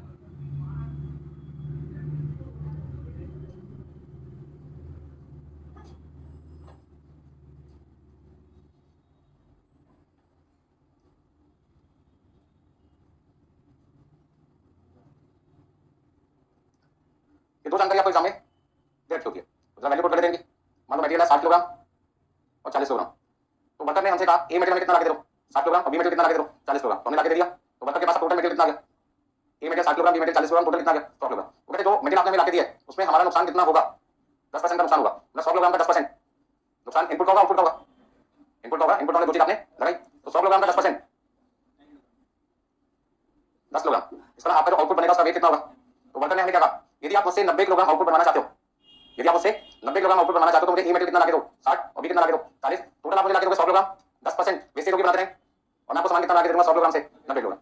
क्या ये बात करते हैं 10% जानबूझ के मटेरियल खराब क्या होगा, नहीं। कौन सा लॉस होता है, नॉर्मल लॉस, अनअवॉइडेबल लॉस। कौन सा लॉस होता है, अनअवॉइडेबल। अनअवॉइडेबल का मतलब ड्यूरिंग प्रोडक्शन यदि कोई ऐसा लॉस है जिसे आप रोक ही नहीं सकते, ऐसे लॉस को क्या कहते हैं, अनअवॉइडेबल लॉस। एग्जांपल दे सकते हो कोई, यदि टेलर कपड़ा लाकर आपके मेजरमेंट के हिसाब से आपका शर्ट ट्राउजर ड्रेस बना रहा है, तो क्या वो सारा कपड़ा 100% यूज कर पाएगा, या छोटे छोटे कपड़े के पीसेस बच जाएंगे, क्या उसने जानबूझ के अपनी आर्ट दिखाने के लिए, नॉलेज दिखाने के लिए छोटे छोटे कपड़े खराब किए आपके, अनअवॉइडेबल लॉस।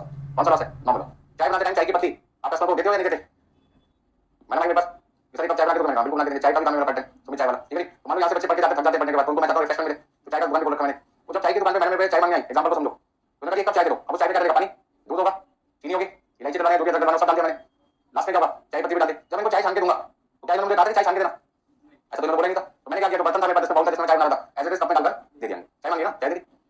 अब जैसे मैंने चाय पी वहां छोड़ के मुझे क्यों हुआ ऐसा, चाय की पत्ती के मुंह में आ गई, इलायची मुंह में आ गई, अदरक मुंह में आ गई, ये उनका टेस्ट चाहते थे, खाना नहीं चाहते थे। तो इन्होंने मुझसे क्या था, कंडीशन अप्लाई, सर अगली बार जब आप चाय दें तो छान के देना। तो मैंने इनको चाय छान के दी, तो छन्नी के अंदर क्या चाय पत्ती लगी, इलायची लगी और अदरक लगी। चाय में भी इनका बहुत बड़ी चाय, मुझे पता है, कभी तो खरीदो मुझसे। तो बात की अच्छी थी, बेकार थी। मेरा क्वेश्चन ये था कि चाय की पत्ती इनकी वजह से बर्बाद होगी, छन्नी के अंदर लगी, अदरक लगी, इलायची लगी, कौन सा लॉस है, अनअवॉइडेबल लॉस है। किसकी वजह से हुआ, कस्टमर की वजह से। तो मैं आपको समझाना क्या चाहता था, कोई भी नुकसान ड्यूरिंग प्रोडक्शन, चाय बनाते टाइम प्रोडक्शन होता है ना, ड्यूरिंग प्रोडक्शन बोलते हैं इसको, किसकी वजह से हुआ, कस्टमर के इंस्ट्रक्शंस की वजह से हुआ। कौन किया करेगा, कस्टमर किया करेगा, ऐसे लॉस को क्या कहते हैं, नॉर्मल लॉस। तो हमसे सामान मंगाया था 100 किलोग्राम, 10% का नुकसान होगा, वर्कर कहता है इससे कम नुकसान होगा नहीं, इतना तो नुकसान होता ही होता है हर बार। तो मैंने ठीक है। अब एक्चुअल में वर्कर ने हमसे मान लीजिए सपोज करते हैं सामान मंगा 220 किलोग्राम, बराबर से आप देखते जाओ कितना सामान मंगा लिया हमसे 220 किलोग्राम, इसमें इसने ए हमसे मंगाया 130 किलोग्राम, और बी हमसे कितना मंगा लिया 90, और नुकसान उसने कितना कर दिया मान लीजिए 40 किलोग्राम का। अभी मैं आपसे पूछूं 40 किलोग्राम कितना नुकसान हुआ 220 का, 40 किलोग्राम 220 का कितना नुकसान हुआ परसेंटेज में बता सकता भाई, 18.18%। अब यहाँ पे हमारे वर्कर ने हमें बताया नुकसान कितना होगा 10%, हो गया कितना 18.18%। इसका वर्कर ने लॉस की परसेंटेज क्या कर दी, बढ़ा दी ना। मतलब वर्कर हो सकता है स्किल की जगह अनस्किल हो, जिसकी वजह से वेस्टेज कर रही है बढ़ रही, तो सारी वजह ढूंढनी पड़ेगी फैक्ट्री में जाके, तो नुकसान बढ़ रहा है। वजह एक बार पता लग जाए तो अगली बार उन नुकसान को होने से हम क्या कर सकते हैं, रोक सकते हैं। अनकैलकुलेट, यहां से आपका मेन चैप्टर शुरू होता है, material cost variance, material price variance और मटेरियल क्वांटिटी वेरिएंस। एग्जाम में इस तरीके का डेटा आपको गिवन होगा, और छोटे छोटे 3 पॉइंट आपसे पूछे होंगे, कॉस्ट वेरिएंस, प्राइस वेरिएंस और क्वांटिटी वेरिएंस। तो आपको सबसे पहले क्या करना है, अच्छा प्राइस भी लिखो, यहाँ पे प्राइस देंगे आपको क्वेश्चन में 10 रुपए 15 रुपए,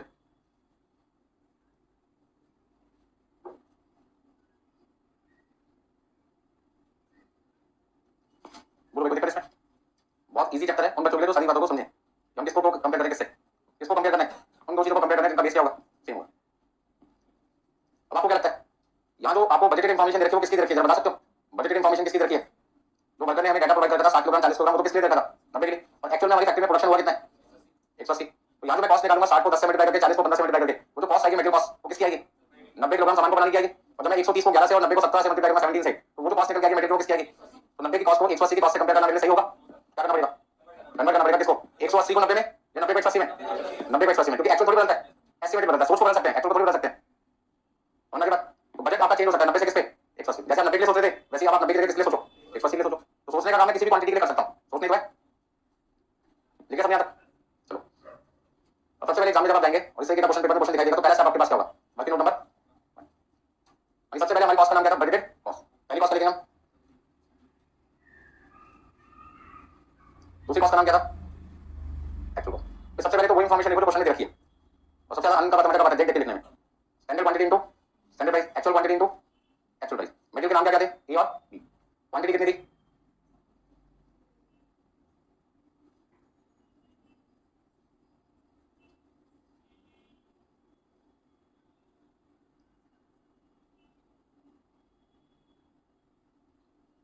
चलो जल्दी से बताओ कितना कितना लिखूं, 60 किलोग्राम 40 किलोग्राम, टोटल कितना आ गया 100, नुकसान कितना था 10%, तो आउटपुट कितना आ गया 90। देख देख के लिखना ना, 10 रुपये 15 रुपये, वैल्यू आ गई 600 रुपये, कितना 600 रुपये। अच्छा यहाँ पर कितना लिखेंगे 130 और कितना था 90, टोटल मटेरियल कितना था 220, नुकसान कितना हो रहा है 40 का, और आउटपुट कितना आएगा, लिखे सबने, नहीं लिखा तो लिख लो भाई। देखो जहाँ तक सेम है, कितना लिखूं 1430, और यहाँ कितना आएगा 1530, चेक कर लेंगे कैलकुलेशन 1530। अब आपको क्या लगता है ये जो कॉस्ट का टोटल आ रहा है ये 2960 वाला है, तो यहाँ जो कॉस्ट का टोटल है वो कितना है 1200।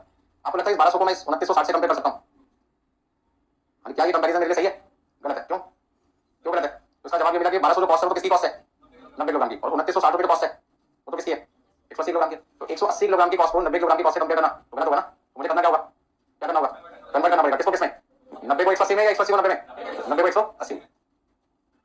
कोई भी चीज जबरदस्ती नहीं है, सब कुछ लॉजिकल चल रहा है, यहाँ पर हर चीज का रीजन है, ऐसा क्यों हो रहा है। तो अगला स्टेप क्या होगा, वर्किंग नंबर 1, वर्किंग नंबर 1 में पहला point, point number 2, point number 3, point number 4, मैं यहाँ पे लिखा हूँ अगला पॉइंट स्टैंडर्ड कॉस्ट और एक्चुअल आउटपुट। अभी नंबरिंग मत करना 1 2 3 4, ठीक है, हो जाता है। स्टैंडर्ड कॉस्ट और एक्चुअल आउटपुट का मतलब क्या है, एक्चुअल आउटपुट को बनाने में कितना पैसा आपका लगना चाहिए था, उसके लिए हमारा फॉर्मूला यूज होना चाहिए। ध्यान दीजिए, हमें जो इन्फॉर्मेशन रखी थी वो इन्फॉर्मेशन किसको बनाने की रखी थी 90 को बनाने की, और मुझे वो इन्फॉर्मेशन 90 की जगह किसकी चाहिए, तो मैं अपने कॉस्ट अकाउंटेंट के पास गया, ये डाटा लेके तो मेरे को डाटा देखा क्वेश्चन में, अरे आपने जो कॉस्ट कैलकुलेट करके दी थी वो किसकी दी थी 90 की, तो मुझे आंसर किसका चाहिए, तो क्या आप मुझे अपना आंसर 90 से 180 पे करके दे सकते हो, उन्होंने कहा पैसे दो, चीज करके देंगे, पैसे लिए और फटाफट से कैलकुलेट करके दे दिया। तो जब वो कैलकुलेट करते थे मैंने भी नजर डाल के देखा कैसे करें, वो नजर मैं आपको दिखाता हूं यहाँ पे। उन्होंने कहा 90 को बनाने में सामान कितना लगा था, ये मटेरियल 7 किलोग्राम, 90 को बनाने में मटेरियल कितना लगा था 7 किलोग्राम, हमें आंसर किसका चाहिए 180 का, तो कितना देगा 120 किलोग्राम। 90 को बनाने में बी मटेरियल कितना लगता है 40, 90 को बनाने में बी मटेरियल कितना लगता है 40, तो 180 को बनाने में कितना लगेगा, तो ये 120 किलोग्राम और 80 किलोग्राम मैंने क्वांटिटी निकाली है, इसको बोलते क्या है, इसका कोई नाम तो होना चाहिए ना भाई। 120 और 80 का नाम क्या है, 120 का नाम है, 80 का नाम एक ही नाम है, standard quantity, standard quantity for actual output. मतलब एक्चुअल आउटपुट को बनाने में, एक्चुअल आउटपुट को बनाने में ए मटेरियल बी मटेरियल कितना लगना चाहिए था, लगा कितना, उसको बोल जाओ, बात करें किसकी, कितना लगना चाहिए था, कितना यूज होना चाहिए था। तो कौन से क्वांटिटी में 90 में 60 और 40 चाहिए, 90 के लिए 60 और 40 चाहिए, आप मुझसे आंसर किसका मांग रहे हो 180 का, तो जैसे मैंने 90 के 60 और 40 बोला वैसे मैं आंसर किसका निकालूंगा 180 का। 60 किलोग्राम चाहिए किसको बनाने के लिए 90 को बनाने के लिए, मुझे आंसर 90 के लिए चाहिए, किसका चाहिए 180 का, तो मैंने क्या किया 90 से डिवाइड किया और 180 से कर दिया मल्टीप्लाई। जैसे कोई सामान खरीदने जाते हो दुकानदार ने 12 के लिए 100 रुपए के, आपने बोले तो 50 के लिए चाहिए, तो क्या करेगा 100 को 12 से डिवाइड करेगा, 50 से मल्टीप्लाई कर देगा, 50 से आप खरीदने गए, फिर सब्जी बनाने स्टार्ट हुआ, मान लीजिए बॉडी बनाना चाहते हैं, क्या खरीदने जा रहे हैं, तो दुकानदार ने कहा 100 रुपए के 5 है, मुझे भी 50 चाहिए, तो क्या करोगे 100 को 5 से डिवाइड करोगे, 50 से कर दोगे मल्टीप्लाई, तो कहता 20 रुपए के 4 है, तो 20 को 4 से डिवाइड करोगे, 100 खरीदे 100 से कर दोगे मल्टीप्लाई, इसे कहते हैं यूनिटरी मेथड, क्या कहते हैं यूनिटरी मेथड। ठीक उसी तरीके से 90 को बनाने के लिए ए मटेरियल 60 चाहिए तो 180 को बनाने के लिए कितना चाहिए 120, 90 को बनाने के लिए बी मटेरियल 40 चाहिए तो 180 आउटपुट बनाने के लिए बी मटेरियल कितना चाहिए 80 चाहिए। अब रेट कितना है, रेट कितना है, रेट कितना आपके पास 10 रुपये, बताओ कितना हुआ 1200 और 1200। अब टोटल कॉस्ट कितनी आ गई 24 आ गई। अब आप क्या करोगे सर, क्या मैं इस 2400 को इस 2960 से कंपेयर कर सकता हूँ, क्या ये कंपैरिजन सही है, तो मैं कहूँगा हाँ ये कंपैरिजन बिल्कुल सही है। ये वाला कंपैरिजन गलत था, ये वाला कंपैरिजन गलत था, इन दोनों को कंपेयर करना गलत था, ठीक है ना। तो आज की मेन क्लास है, आज की नहीं अगली क्लास की भी मेन क्लास है, उससे अगली क्लास की भी मेन क्लास। हर क्लास में आपको ये काम करना है, बस क्वेश्चन का जो डाटा गिवन होगा वो अलग अलग हो सकता है, हर क्वेश्चन में वर्किंग करेंगे सेम है।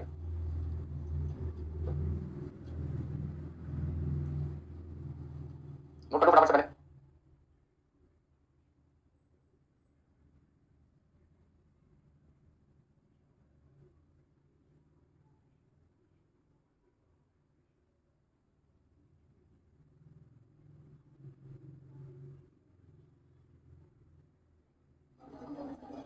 अभी सारे पॉइंट नोट करिए। चलिए देखिए पहला क्वेश्चन आगे क्वेश्चन है जिसको डिटेल में आपको समझाऊं, इसके बाद में सीधा क्या करना है, फॉर्मूला यूज करना है, वैल्यू पुट करनी है, आंसर निकालना है। तो जल्दी से अपना पहला आंसर निकालते हैं, कौन सा आंसर अभी पहला फर्स्ट आंसर क्या था क्वेश्चन में, पहला पॉइंट आपसे क्या पूछा था जल्दी बताओ, मटेरियल कॉस्ट वेरिएंस। तो मटेरियल कॉस्ट वेरिएंस किसका कंपैरिजन है जल्दी से बताओ, किसका कंपैरिजन है 2960 और किसका 2400 का कंपैरिजन है, लगना चाहिए था 2400, लगा कितना है 2960, इसका मतलब क्या हुआ material cost variance MCV formula क्या लिखेंगे स्टैंडर्ड कॉस्ट फॉर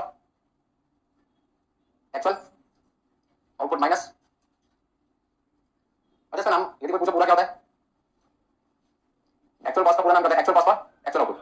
यार एक्चुअल आउटपुट कितना आंसर है 180 कौन सी आउटपुट है, एक्चुअल है 180 कौन सी आउटपुट है, तो 180 की एक्चुअल कॉस्ट कितनी है 2960। तो तमीज से नाम लेते पूरा नाम लेते तो क्या नाम लोगे, actual cost for actual output. कितना बड़ा नाम लेते हैं दिक्कत होती है हमसे, क्या बोलते हैं एक्चुअल कॉस्ट। तो आप तो से यहाँ पे कर सकते हो।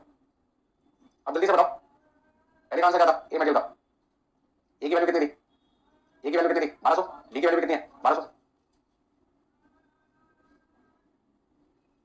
एक्चुअल कॉस्ट कितनी है, एक्चुअल कॉस्ट कितनी है 1430 और 1530, 1430 1430 और 1530। अब सोच समझ के बोलना, फायदा नुकसान है, बोलो लास्ट में बैठे भाई साहब। हाँ प्रॉफिट लॉस है, कैसे पता लगेगा, तो 1200 में काम हो जाना चाहिए था, उस काम को करने में कितने पैसे लगे 1430, मतलब कि आपका कहीं ना कहीं 230 रुपए का लगता है, फालतू लग रहा है, पैसे फालतू लगना, फायदा नुकसान है, नुकसान मतलब कि एडवर्स। ये बच्चे कहते हैं इतना दिमाग को खराब करो अपना, हमारा माइनस में आ रहा है तो एडवर्स, प्लस में आ रहा है तो फेवरेबल, ऐसा नहीं बोलना। तो यहाँ तो चल रहा है, जब मैं सेल का आंसर निकालूंगा या मार्जिन का आंसर निकालूंगा वहां पे फॉर्मूला बदल जाएगा, तो रटना नहीं ऐसा कोई फालतू की चीज, बस आपको समझना पैसे का फायदा हो रहा है, पैसे का नुकसान, फायदा तो फेवरेबल है, नुकसान है तो एडवर्स है। अब 330 रुपए आप ले गए, तो सर आपका टोटल नुकसान कितना हो गया, अब मैनेजमेंट आपसे क्या जानकारी चाहते हैं कि 560 का जो नुकसान हुआ है वो क्या होगा, तो 560 रुपए को क्या कहेंगे, total, total material cost variance, ठीक है। तो जो कहते हैं टोटल बाद में लिख सकते हैं, हाँ लिख सकते हैं, मटेरियल कॉस्ट वैरिएंस ब्रैकेट में कर दो टोटल, कोई कर इसमें। अब मेन कैलकुलेशन हम यहां से शुरू होती है, इसका दिमाग यूज होगा। 560 रुपए का नुकसान हो चुका है, सबको पता लग गया, मतलब क्वांटिटी के नुकसान क्यों हुआ, तो हमने नुकसान की दो वजह हो सकती है, प्राइस या फिर क्वांटिटी। तो सबसे पहले किस पे रहते हैं, material price variance, price variance का क्या फॉर्मूला लिखा था आपको मैंने, एक्चुअल आउटपुट नहीं एक्चुअल क्वांटिटी। जिंदगी में एक चीज याद रखना, आप यहाँ पे वैल्यू किसकी निकाल रहे हो, मटेरियल की, मटेरियल आपका इनपुट आउटपुट है, तो इनपुट लिखोगे ना, मटेरियल आपके लिए इनपुट है तो इनपुट का मतलब क्वांटिटी मटेरियल की, और यदि मटेरियल आउटपुट मानते हो तो आउटपुट लिखते हैं, तो मैं तो मटेरियल को मान के चलता हूं इनपुट, तो फिर क्वांटिटी भी किसकी ढूंढूंगा इनपुट की, तो actual quantity into standard price minus price variance का मतलब क्या, change in cost due to change in price. यदि आपसे पूछे मटेरियल प्राइस वैरिएंस का मतलब क्या, तो आपका change in cost due to change in price, price बदलने की वजह से कॉस्ट में कितना फर्क पड़ा उसे कहते हैं प्राइस वैरिएंस। अब किसकी कॉस्ट का ढूंढ रहे हो आंसर, मटेरियल का, मटेरियल कॉस्ट पे फर्क प्राइस की वजह से कितना पड़ा वो हमें पता लगाना है। तो सबसे पहले आप एक बात बताओ एक्चुअल क्वांटिटी कितनी है क्वेश्चन में, एक्चुअल क्वांटिटी कितनी है 130 और कितने 90, लिखना बंद कर दो 5 मिनट के लिए। तो देखो एक बार एक्चुअल क्वांटिटी कितनी है 130 और 90, 130 और 90 लिखा मैंने यहाँ पर, ए के सामने लिखा 130 और बी के सामने कितना लिखा 90। अब जरा सोच समझ के बताना 130 और 90 आउटपुट है या इनपुट है, 130 और 90 इनपुट आउटपुट है, इनपुट है। अरे खरीद के क्या ला लो, खरीद के क्या ला लो, मटेरियल या आउटपुट, फिनिश गुड्स क्या खरीद के ला लो, तो मैं मैन्युफैक्चरर हूं तो मेरा काम है फिनिश गुड्स को बनाना, और फिनिश गुड्स को बनाने के लिए मैं तो क्या खरीदूंगा मटेरियल खरीदूंगा ना, तो खरीद के क्या ला रहा हूं ए मटेरियल और बी मटेरियल, कितना कितना 130 और 90। जब मैं दुकानदार के पास पहुंचा, उसकी दुकान पे पहुंच गया, दुकानदार से कहा 130 किलोग्राम ए मटेरियल दे दो और 90 किलोग्राम बी मटेरियल दे दो, फटाफट से 90 और 130 निकाल के मुझे दे दिया। अब वो क्या मांगा मुझसे पैसे, वो कहता थोड़ी देगा कोई, तो जैसे उसने पैसे मांगे, पैसे देने से पहले मेरे दिमाग में क्या चल रहा था कि ए के मैं कितने पैसे दूंगा, ए के कितने पैसे दूंगा 10 रुपए के हिसाब से दूंगा, बी के पैसे कितने के हिसाब से दूंगा 15। और वो कहता भाई साहब 10 और 15 का रेट पुराना रेट है, आज का रिवाइज रेट कितना है 11 रुपए कितना 17। मैं कैसा हुआ कहता आज ही हुआ, कई बार दुकान पे जाते सामान क्या रहता है महंगा, कल आप 500 पूछा उसने 10 और 15 चल रहा है, आज जब हम सामान लेने गए उसने 11 कितना हो गया 17। हमने कल तो पूछा था उसने कल क्यों नहीं खरीदा आपने, एक दिन में बहुत कुछ फायदा रहता है। पेट्रोल खरीदे जाते हो कभी रेट महंगा रहता है कभी रेट सस्ता रहता है, तो जब भी अपनी गाड़ी में पेट्रोल लगाओ पहले न्यूज़पेपर पढ़ लो, पेट्रोल किससे पेट्रोल का बढ़ने वाला है बढ़ने वाला है, क्या इतना वेट कर सकते हैं नहीं, तो पेट्रोल के दाम तो रोज फ्लक्चुएट होता है, 10 पैसे कभी 20 पैसे कभी 50 पैसे कभी 10 रुपए कभी 5 रुपए। तो यहाँ पर एक बात बताओ 10 रुपए वाला सामान यदि 11 में मिलेगा तो मुझे तो 1 रुपए का नुकसान हो गया, कितने किलोग्राम पे 1 रुपए का नुकसान हुआ 1 किलोग्राम पे, 1 किलोग्राम तो है क्या बोल रहे हैं, 10 रुपए वाला सामान 11 में खरीदा कितने रुपए का नुकसान हुआ 1 रुपए का, कितने किलोग्राम पे 1 किलोग्राम पे, कितने किलोग्राम खरीदा, यदि 1 किलोग्राम पे 1 रुपए का नुकसान होगा तो 130 किलोग्राम पे कितने रुपए का नुकसान हुआ। अब नुकसान को या तो मैं माइनस में लिखूं या फिर क्या लिखूंगा, ऐसे बी मटेरियल तो मिलना था 15 में, कितने में मिला 17 में, कितने का नुकसान हुआ 2 रुपए का नुकसान हुआ 1 किलोग्राम पे, 1 किलोग्राम पे 2 रुपए का नुकसान हुआ तो 90 किलोग्राम पे 180 का नुकसान हो गया, नुकसान को या तो मैं माइनस 180 लिखूं या फिर क्या लिखूं। अब आप ये बताओ मेरे को नुकसान हुआ कितने का 310 का नुकसान हो चुका है, और इस नुकसान को हम क्या बोलेंगे मटेरियल प्राइस वैरिएंस टोटल। अरे बात बताओ मैं इकट्ठा 310 नहीं निकाल सकता था, निकाल सकते थे, मैंने टाइम के पास किया, ए का बी का आंसर को दिखाया, मुझे एनालिसिस करनी है किसमें ज्यादा नुकसान है किसमें नुकसान कम है, जिसमें नुकसान ज्यादा होता है पहले उस पर फोकस करती है कंपनी, जिसमें नुकसान कम होता है फोकस उस पर भी करना, लेकिन उस पर बाद में नंबर आएगा, ठीक है। प्रायोरिटी लेवल डिसाइड करना पड़ेगा ना, हॉस्पिटल में जाते हैं डॉक्टर के पास मान लो 10 मरीज एक साथ आ गए, वो अपना टाइम सबसे पहले किस पे लगाएगा जिसकी कंडीशन है खराब है, क्रिटिकल कंडीशन है, मतलब ऊपर का और नीचे का रास्ते का गैप बहुत कम है उसका, पहले उस पर फोकस करते हैं रास्ता बढ़ाया जा सके। अब जिस बंदे को हल्की सी खोट लगी उसे क्या कहते हैं पहले नौ को देखने देते हैं आराम से लिखा है यहाँ पे बस समझना नहीं, और तो सांस नहीं ले पा रहा ऊपर वाले सांस छीन लिए उसकी सांस छीन के लानी वापस, डॉक्टर सबसे पहले टाइम रिपोर्ट करते हैं ऑक्सीजन लगा देते हैं, ठीक है ना। हमें यहाँ पे प्रायोरिटी लेवल फिक्स करना पड़ेगा, किस पे फोकस पहले रहेगा किस पे फोकस बाद में करना। अच्छा इसको हम दूसरे तरीके से नहीं निकाल सकते, एक काम करते हैं एक्चुअल क्वांटिटी को प्लीज ध्यान दीजिए, इसी फॉर्मूले में एक्चुअल क्वांटिटी को एक बार किससे मल्टीप्लाई कर दो स्टैंडर्ड प्राइस से और एक बार किससे मल्टीप्लाई कर दो, ऐसा करके देखते हैं, ऐसा करके देखने पर क्या हुआ actual quantity into standard price और actual quantity into actual price. आप इसे ऐसे भी तो बोल सकते हो actual quantity at standard price, और इसको क्या बोल सकते हो, एक्चुअल कॉस्ट को एक्चुअल क्वांटिटी को एक्चुअल प्राइस से मल्टीप्लाई करके क्या निकलता है, एक्चुअल कॉस्ट निकलता है ना, ये देखो एक्चुअल क्वांटिटी को एक्चुअल प्राइस से मल्टीप्लाई करके क्या निकलता है, एक्चुअल कॉस्ट। तो आप एक काम करो, ये हो गया पॉइंट नंबर 1, ये हो गया पॉइंट नंबर 2, पॉइंट नंबर 3 मैं निकालने जा रहा हूं, और ये मेरे लिए पॉइंट नंबर 4। अब बोलो सर आपने पहले इसको पॉइंट नंबर 3 को नहीं लिखा, मैंने मेरी मर्जी, ऐसा नहीं है, मर्जी नहीं है, मैं आपको फॉर्मूला याद करने के फॉर्मूला बताऊंगा, उसमें सीक्वेंस चाहिए मुझे, ठीक है ना, उसमें मेरे को तीसरे नंबर पे 11 पॉइंट चाहिए था।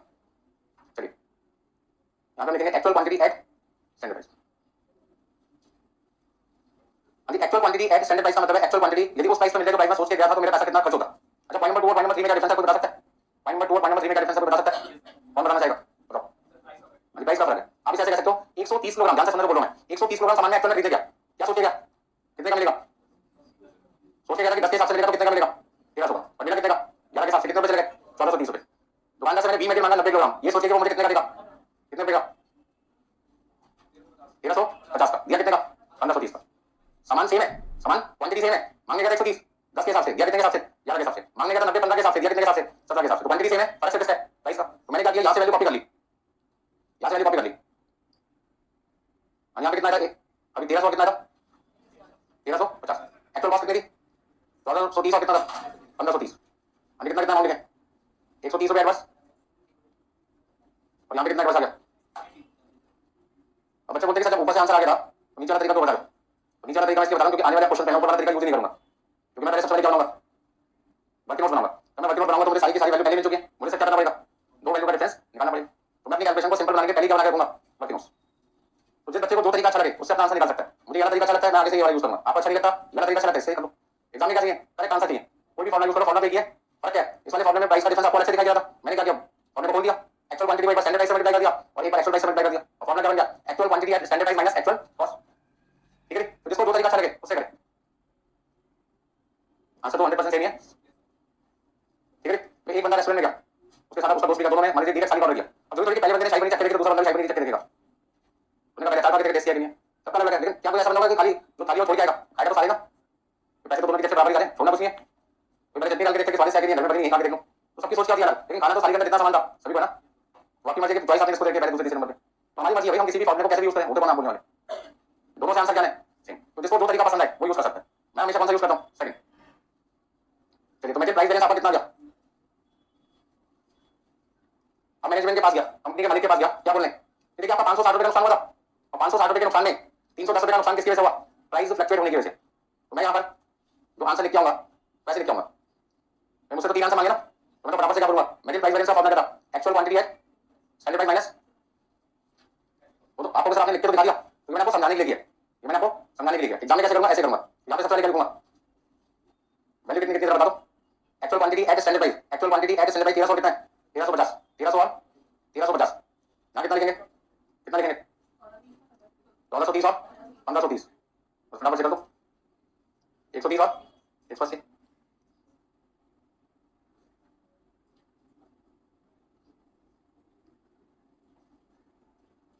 ठीक है भाई सबने फटाफट से नोट कर लो।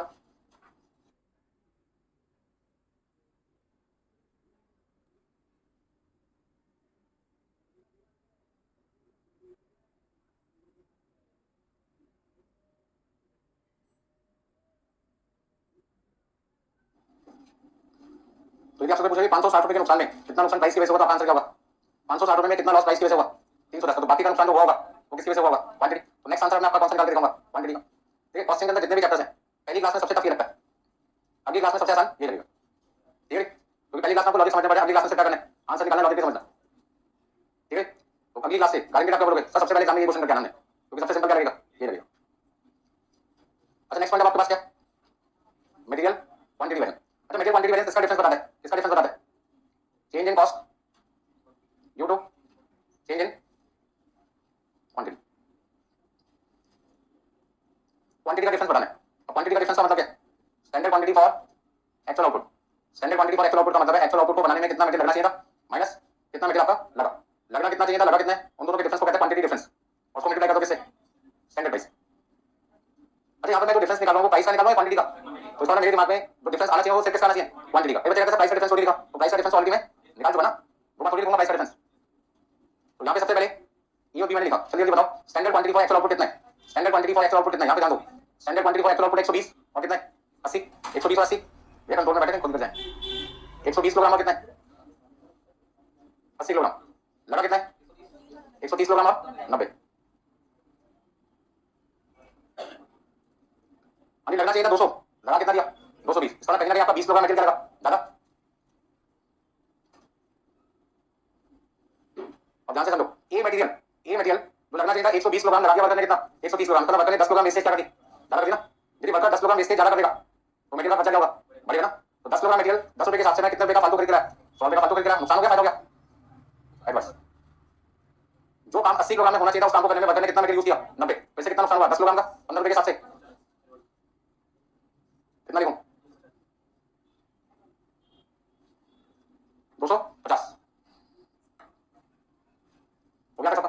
अच्छा इसी को मैं दूसरे तरीके से लिख सकता हूं और यदि मैं standard quantity for actual output को एक बार स्टैंडर्ड प्राइस से मल्टीप्लाई कर दूं ध्यान से समझना standard quantity for actual output को मैंने किससे मल्टीप्लाई करके ब्रैकेट ओपन करके एक बार इससे मल्टीप्लाई कर दिया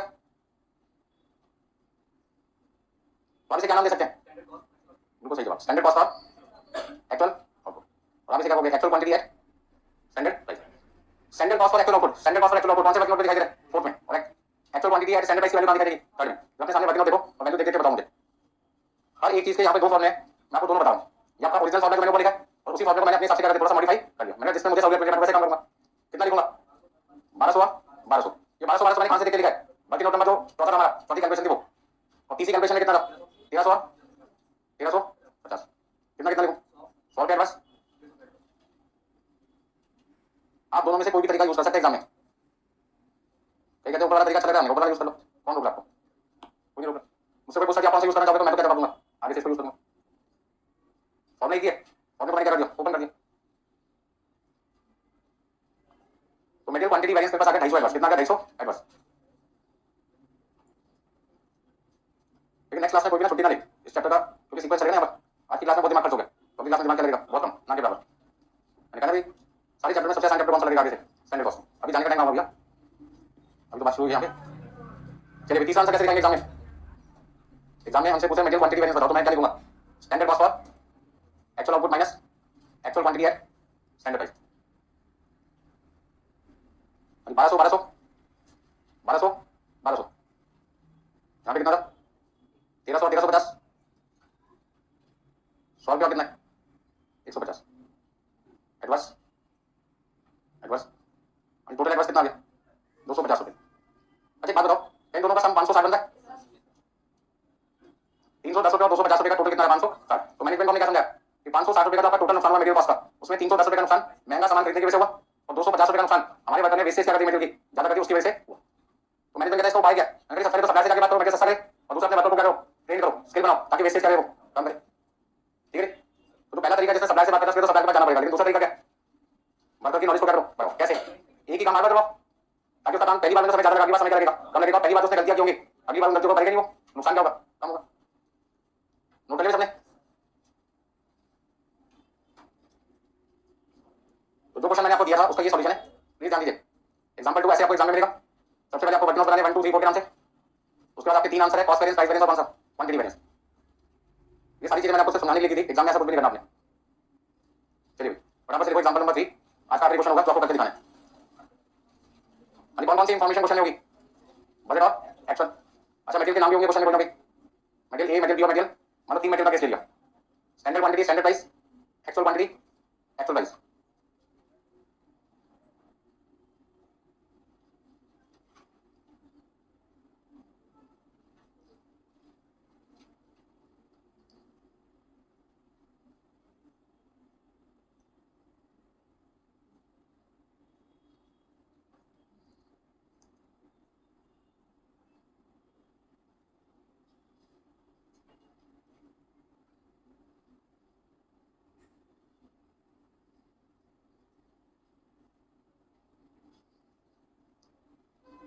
हाँ क्वेश्चन में क्या निकालना आपको 3 छोटे छोटे आंसर निकालने कौन कौन सा material cost variance material price variance और मटेरियल क्वांटिटी वेरिएंस। अच्छा एग्जाम में जब आप आंसर निकालोगे तो सबसे पहले आपको क्या करना है ये क्वेश्चन जब एग्जाम में मिलेगा तो स्टेप नंबर बन गया तो क्या बेसिक कैलकुलेशन करवाई थी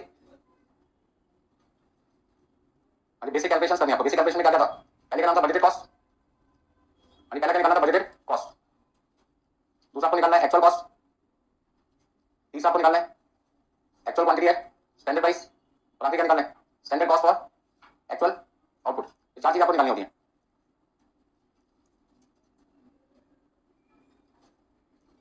इन चारों को निकालने के लिए कोई ना कोई फॉर्मूला इस्तेमाल होगा। तो पहला होगा standard quantity into standard price, दूसरा होगा actual quantity into actual price, actual quantity into standard price, और यहां पे आप क्या लिखोगे standard quantity for actual output multiply by standard price. Her question में आपको स्टैंडर्ड कॉस्टिंग ऐसे करना है जैसे मैं आपको दिखा रहा हूं, तो आपको ये चैप्टर बहुत आसान लगेगा। अगला स्टेप क्या होगा, आपको मेन आंसर निकालने होंगे, जो भी चीज कंप्यूटर करनी है कंप्यूटेशन किसका करना है। पहला कौन सा वेरिएंस होगा मटेरियल कॉस्ट वेरिएंस, दूसरा कौन सा प्राइस वेरिएंस, तीसरा कौन सा क्वांटिटी वेरिएंस। और तीन आंसर को निकालने के लिए मैंने कुछ फॉर्मूला लिखा था आपको। तो पहला आंसर क्या था standard cost for actual output में से आपको माइनस करना है actual cost, actual quantity at standard price में से माइनस करना है एक्चुअल कॉस्ट।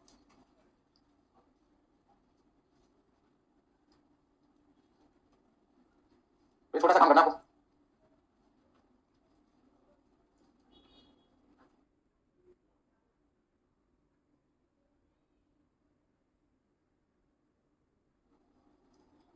एग्जाम में क्या दे रखा होगा क्या करना है मैंने सबको बता दिया। स्टेप 1 मेरे तरीके से वर्किंग नोट का काम करता है, और स्टेप 2 मेरे लिए क्या सॉल्यूशन।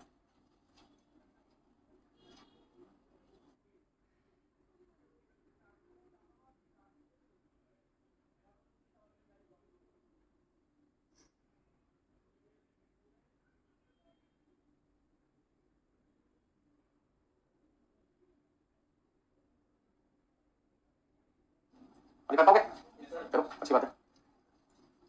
मैं इस चैप्टर को बहुत सिंपल बना दूंगा, बस थोड़ा सा सपोर्ट चाहिए, सपोर्ट का मतलब रेगुलर क्लास अटेंड करें। तो जैसे जैसे मैं बोलूँ वैसे वैसे करें, तो कुछ ही स्टेप्स हैं जिनके हिसाब से सारे क्वेश्चन हो रहे हैं। सारे का मतलब चाहे वो मटेरियल वेरिएंस हो, चाहे वो लेबर हो, चाहे सेल हो, चाहे मार्जिन हो, कोई भी हो, एक ही पैटर्न पे चलेंगे सारे। एक आपको शॉर्टकट तरीका भी बताऊंगा नेक्स्ट क्लास में, जिससे फॉर्मूला याद भी नहीं करना पड़ेगा। तो बच्चे बोले सर अभी बता दो, अभी बता नहीं सकते।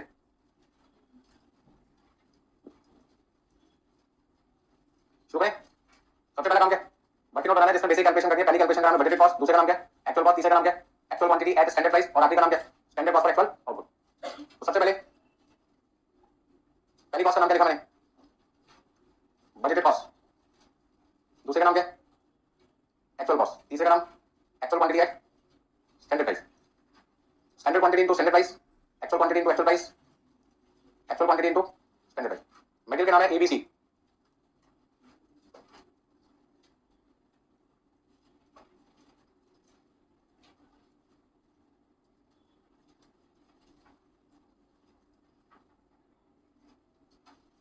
एक बार फॉर्मूला समझ लो, इस पूरे चैप्टर में मेन कैलकुलेशन किसकी होती है 1 एंड 2 स्टेप की, उसके बाद पूरा क्वेश्चन आसान हो जाएगा।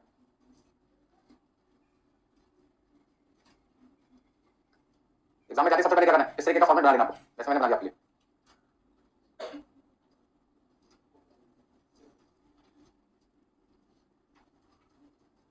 नेक्स्ट आपके पास है point number 4 standard cost, standard cost for actual output. Formula use करते हैं standard quantity for actual output multiply by standard price.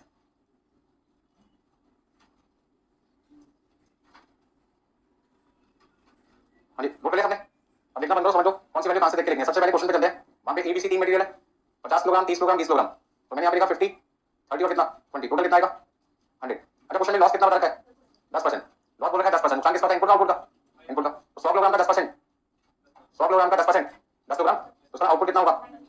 तो वर्कर ने हमें क्या बोला था यदि आप हमें 100 किलोग्राम मटेरियल ला के दोगे और हम 10% का नुकसान भी करेंगे तो भी आपको कितना सामान बना के देंगे 90 किलोग्राम सामान बनाकर देंगे। अच्छा मटेरियल किसके रेट से मिलना था 10 15 20, सप्लायर ने पिछली बार मटेरियल हमें 10 रुपए 15 रुपए किसके हिसाब से दिया था 20 के हिसाब से, तो हमें लगता है इस बार भी हमें किसके हिसाब से मिल जाएगा 10 15 20 के हिसाब से। कितना लिखूं 500 450 400, टोटल क्या कोई जरूरत नहीं, क्यों क्योंकि मैं एक आंसर अलग निकालूंगा बी का अलग सी का अलग, जब मैंने आंसर ही एबीसी के अलग निकालने तो टोटल करके मुझे कोई फायदा नहीं है। करना चाहता हूं मैं कितना लिख लीजिए। अच्छा एक्चुअल क्वांटिटी कितना क्वेश्चन 110 65 45, अब हमने वर्कर को 220 किलोग्राम सामान ला के दिया और उसने नुकसान 40 किलोग्राम का कर डाला, मटेरियल का रेट 11 रुपए 17 रुपया कितना था 19, ये है ना। चलो बताओ कितना लिखूं 1210 1105 855। ये सबके पास कैलकुलेटर है, अपने अपने कैलकुलेटर का इस्तेमाल करें, नहीं तो बड़े बड़े बैटरी खराब हो जाएगी, कोई फायदा नहीं, बिना यूज करें।